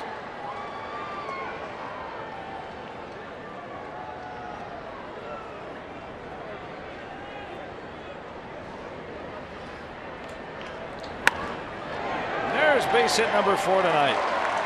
First one for Mercer. And the tying run will come up here in the 8th inning.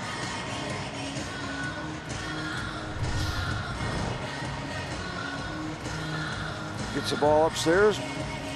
Jordy makes him pay. The way that's the start. The Pirates had just one leadoff batter reach base, and that was Liriano in the 3rd inning that you were talking about. And very quickly, he was erased on the double play. It might have been the next pitch or two. Archimedes Caminero is loosening. And you would certainly love to get him back on track. David Freese 0 for 3 as a pinch hitter. Appearing more and more in that role with Jung Ho Gun back. There's that tight little slider breaking ball that Teheran has been featuring all night long.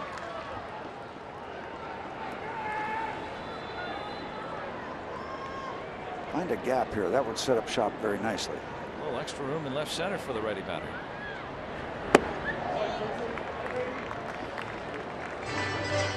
See Inciarte shaded out toward right center. Francoeur well off the line and left.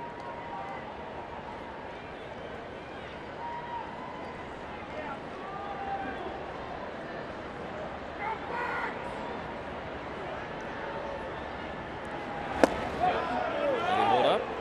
Yeah. No. 1-2. From the side.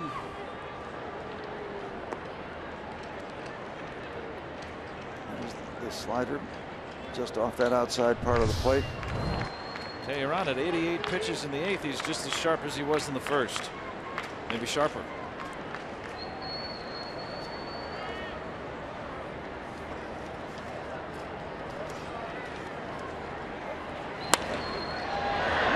And it's through. The door is open. Base hit for Freeze.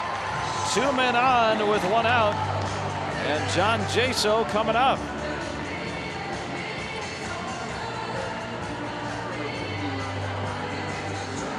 Alan Hansen will come in the game and pinch run.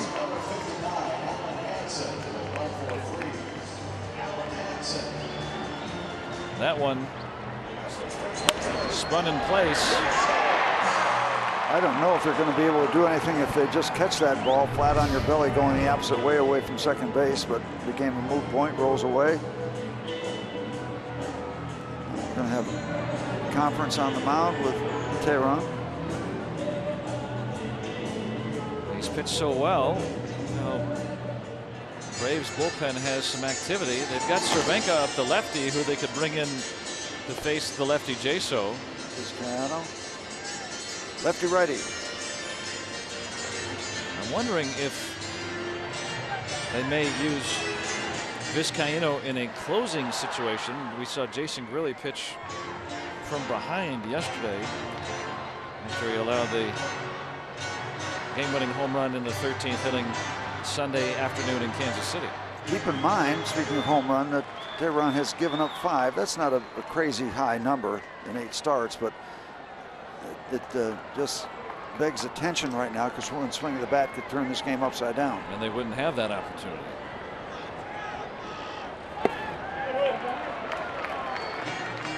Mercer a decent runner at second, and Hansen the pinch runner very speedy on at first.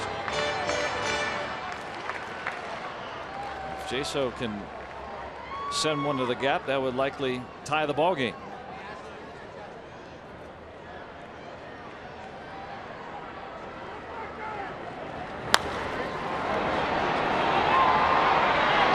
First the speedy Hansen.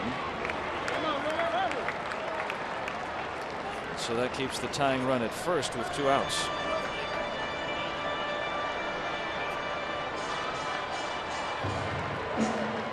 And now Andrew McCutchen.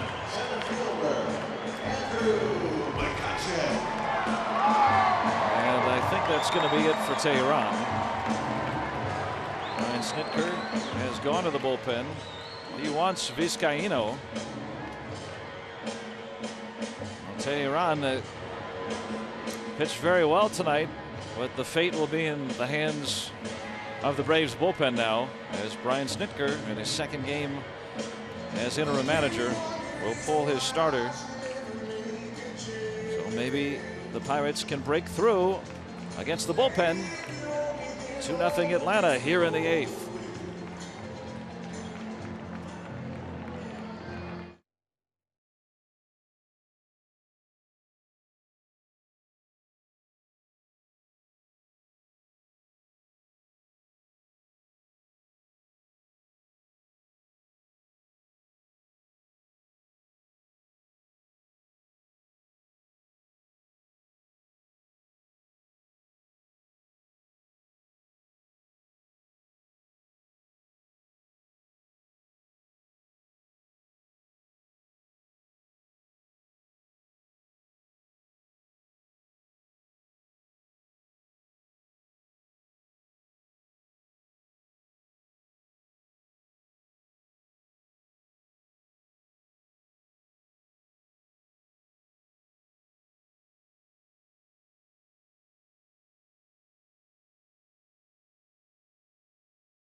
You enjoy a cold one, to look forward to Miller time later in the game. Brought to you by Miller Lite. Number 38, Orioles, Vizcaino. Julio Tehran, 7 2/3 tonight, and he was very difficult Pirates glad to get into the bullpen now. Yep, not a lot of strikeouts, but a whole lot of pitching going on with Tehran. Very good. Gave up just 5 hits, did not walk a batter, struck out 3. But again, not a lot of offensive support, so we'd like to keep that 0 in front of his 1-loss record, but it would be no fault of his own. He has pitched well enough to win, but he's gone. Vizcaino. Our thrower, working Andrew McCutchen, starts him off at 97. Yep. 16 innings. Yeah, excuse me. 16 innings, 23 strikeouts. Daniel Castro moves from second to short. Gordon Beckham in the game at second on the double switch. He'll bat third in the 9th. Vizcaino, the one-time Cub. That's foul. Loud foul. And that's just a matter of not quite catching up with that kind of speed.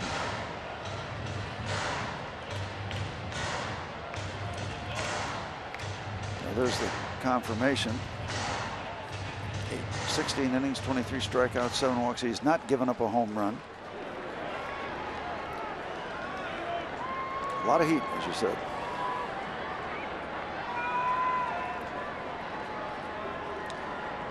First and third. Running the lines. Oh, just missed. Always a big swing when that 1-1 goes wide.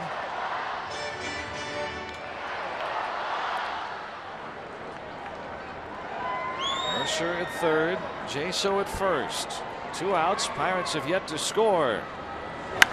This one hit high in the air to center, but playable for Enciarte. And the Braves get out of the best Pirates threat tonight. 2 hits, 2 left. 9th coming up. Still 2-0.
Two 2-0 Braves on our UPMC scoreboard.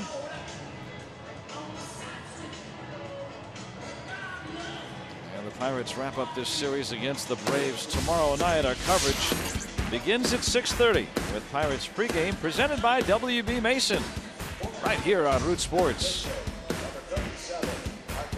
Well, will the Pirates be going for a sweep, or will the Braves pull this one out tonight? Pirates outscoring Atlanta in the first 2 games of this series. Tonight, a pitcher's duel. Braves with a run in the 3rd, a home run by Flowers in the 6th, and now Caminero pitched the 9th. It's been a struggle for Archimedes, so you want to get him out there whenever you can and do his best to pitch his way out of this funk. Last night came on and faced Malix Smith and gave up a 2-run home run. That was the only batter he faced.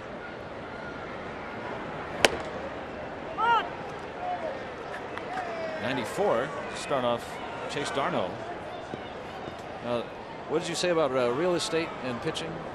That's been Location. Yeah, that's been his weak suit so far. The velocity's been there when he's wanted it to be.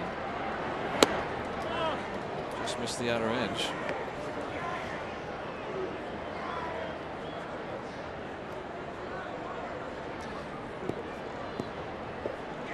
There's Alex Smith, who hit a pair of home runs last night. A surprising outburst offensively. Just doesn't guarantee you a spot in the lineup the next night, though, does it? Well, they're trying to work in all the different youngsters they can. They have a lot of veterans in there. Alex Smith, a rookie.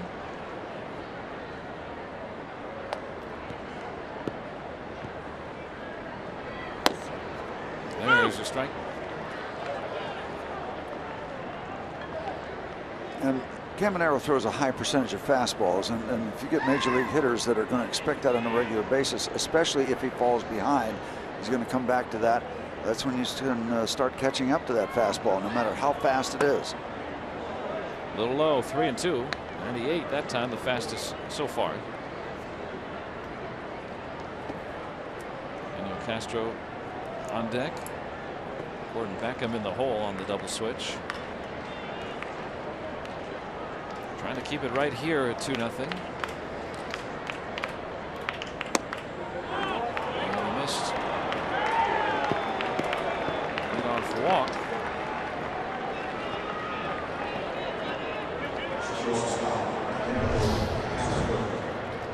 See how close. Close. Well, if you're going to miss, that's where you miss. All right, but now you got a situation where you got great speed at first base.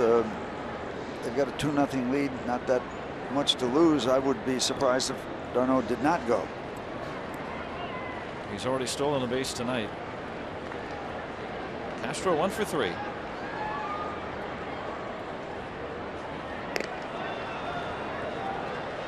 Does it matter if Caminero pretty much a fastball thrower? Does that change his wanting to run? No, because if he gets the right jump, it doesn't matter about the speed of the pitch. Modest medium lead. Bunt shown.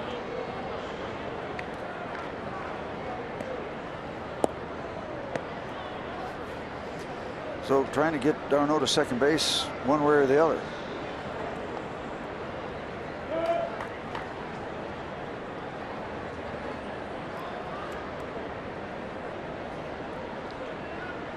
Pirates expecting the Braves to look for some insurance.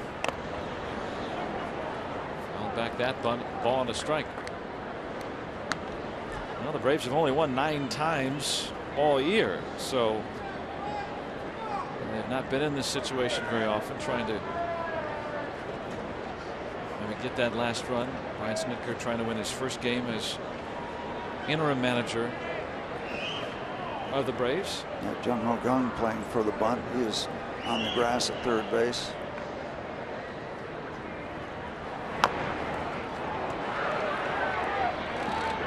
d'Arnaud got out to a good secondary lead. That enabled him to get into second base. No throw there from Cervelli.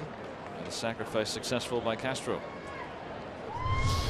Yep, Francisco bounces out very nicely, but you can't risk it with the speed of d'Arnaud. You don't want to wind up with men on first and second and nobody out. You got to give up the play at second base and take what they give you. As much as he didn't want to do that, you could tell by his face. Oh, yeah, just close enough where I can't try it. That quick glance tells you that no, not a good risk. So speed at second with 1 out for Gordon Beckham, batting for the first time. Hitting at 327. And here's where you want that power arm, because you're looking for a strikeout here. You want to get on the other side of Beckham and whoever comes next. You don't want the ball put in play. You want a strikeout here.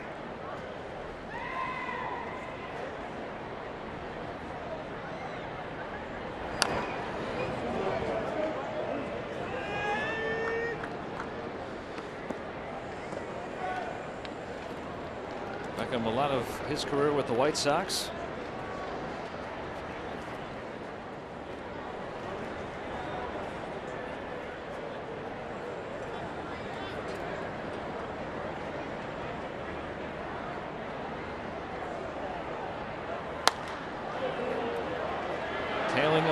Joyce.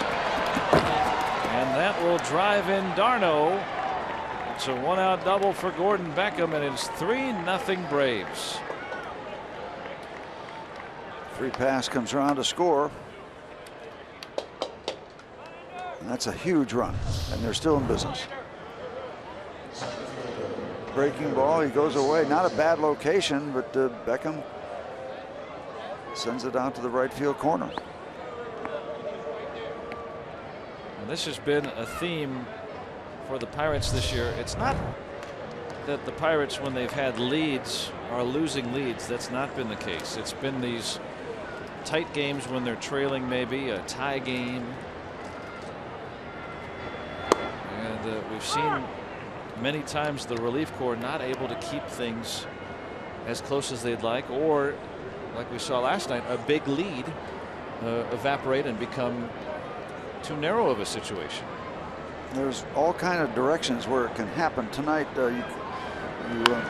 You also can't deny the fact that no offense, and that can happen two different ways, where you're just not having good at bats or you're getting outdone by the pitcher. And tonight Tehran was in charge of this ball game, so that's been the headline. I think the job that he has done. Oh, there's no doubt. I mean, that's been the kind of effort that you tip your cap to. But I'm looking for, in the bottom of this inning, if you just get the 3 outs before a run comes across, now 1 man on brings up that tying run. It changes the complexity of the inning. Polanco will lead off the bottom of the ninth with Gunn to follow, and then Cervelli.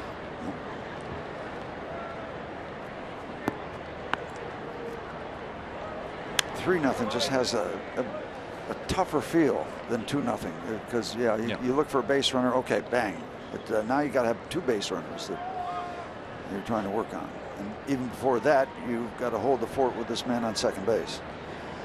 So there's a good bit of work to be done. Caminero has not had a perfect outing, a 1-2-3 inning since his first outing of the season. This is his 18th appearance now. And not that you have to do that every night, but it just illustrates that speed alone is not enough. Yeah, it's like you said, location, and especially not even strikeouts. And there's another base hit. That little poke. Let's see if Polanco Beckham would have been out by 80 feet. Thing he put on the brakes. I was going to say Polanco is tiptoeing toward the dirt with that good arm. Now that's what you call cruel. You're not supposed to get a base hit on that swing with that location, but there it is. Yeah, and going back to Caminero, but we talk about location just early in a count to get behind where he's got to come back to the fastball. Throwing it that 98, 99, 100-mile-an-hour fastball is so much more effective when he's ahead in the count, because then it's not automatic. You're going to get it. It becomes more automatic when the hitter is ahead. Runners at the corners with 1 out, a run in. Markakis on board twice tonight. Freddie Freeman would follow. And it looks like tonight they're staying away from the flat out speed. You're seeing a lot of deliveries 91, 92, 93. Which lends you to think trying to make more pitches than just rearing back and throwing the ball as hard as you can.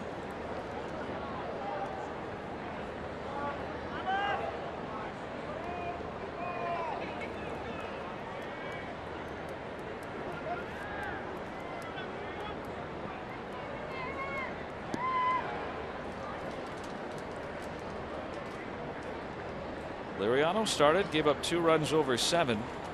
Jared Hughes got 3 ground ball outs in the 8th. Maybe this is 2. There's 1. There's 2, a double play. Caminero gets out of it with just the 1. And the Pirates need 3 in the bottom of the 9th.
Nothing Atlanta as we go to the bottom of the 9th. There it is. That covers it all. A cluster of emojis, a veritable cluster. Well, you've had an education tonight. I have. And now let's have some fun here in the 9th. Pirates not only trying to avoid getting shut out for the first time this season, trying to come back and make it 4 straight wins. Polanco, then Gung and Cervelli do up against Vizcaino. And the hard thrower in a safe situation tonight without activity in the Atlanta bullpen. Makes you wonder if Jason Grilli has been taken out of that role. Coming into the game, Vizcaino had one more save than Jason Grilli. Yeah, he saw Grilli pitch in the 13th on Sunday night in Kansas City. Gave up the home run to Morales. So Vizcaino and now on to try to lock down the Braves' 10th win of the season. Little power confrontation there, 97 miles an hour, and Vizcaino wins that round.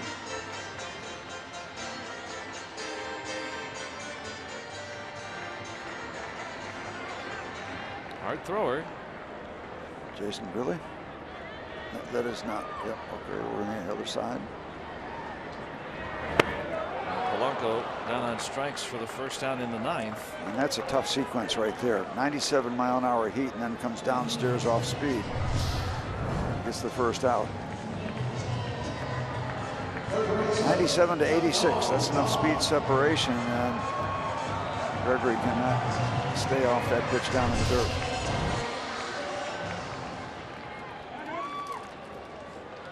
Big strikeout numbers for Vizcaino coming into the game. Now it's 24 strikeouts in 17 innings. Back to the heat at 97. Young tonight 0 for 2, hit by a pitch. Julio Teheran went 7 2/3. Did not walk a batter. Currently in line for his first win of the season. Incredible to think that. That one hit a long way to left, and there it goes. Jung Ho Kang with home run number 5.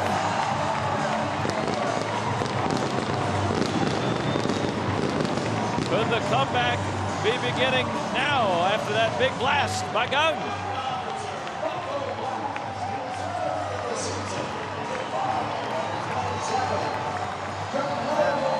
Mr. Gunn got all of that one, all of it. When you hit a home run to left field and the left fielder never turns around, you know you got enough and then some. Just too bad there wasn't two or three men on base. That's what makes that 3rd run in the 9th so critical. Now the Pirates still need another base runner to bring the tying run up. 3-1 now.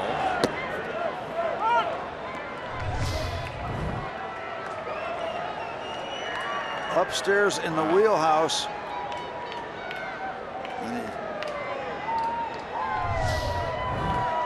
Such great easy power. Puts the bricks to it. Already 5 home runs. Hot shot. Hard hit. Darno gets the second out. A victim of the atom ball right there. Hard hit right at him.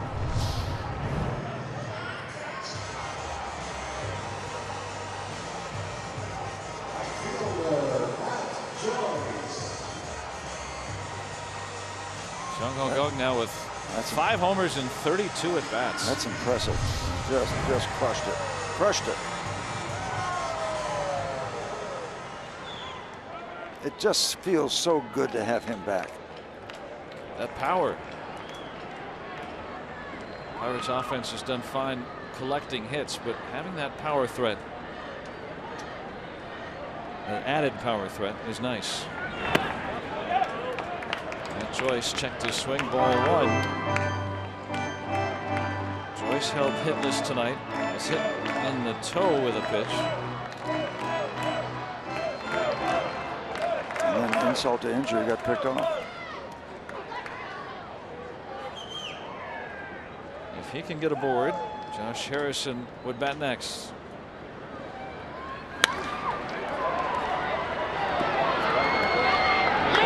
And the Braves are the last team to reach double digits in wins in baseball.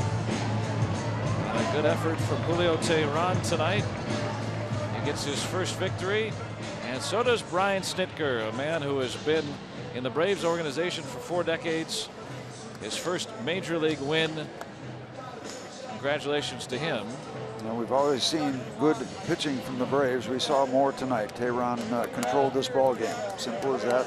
And the Braves pick up the win, 3-1. Yeah, ran into a hot pitcher tonight, so Pirates still leading the series 2-1 and have one more shot at these Braves tomorrow. And again, the final, Braves 3, Pirates 1. And let's go down to Robin Teak. Joe and Steve, thanks very much. Teak, this game could not be more different than the first 2 games we saw in this series. Absolutely not. I mean, you know, all there were hits and runs everywhere for the first 2 games. Tonight turned into a pitcher's duel, and it was a dandy between 2 guys that were throwing very, very well. Francisco Cervelli and Julio Teheran. Yeah, Francisco Liriano pitched. He pitched a strong ball game tonight, but just like we promised earlier in the game, it's Miller time, brought to you by Miller Lite, and it was Julio Teheran who just, Tiki called him the best 0-4 pitcher in baseball.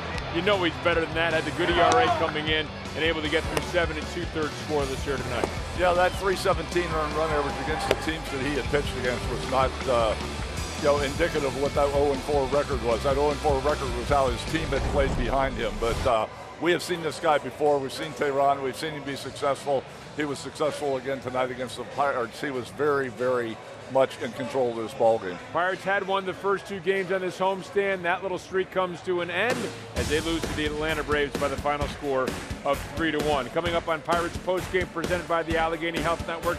Highlights from this game you'll hear from manager Clint Hurdle and others. Teak's analysis, highlights from around the league, and a preview of Game 4 of this 4-game set. All that and more coming up next.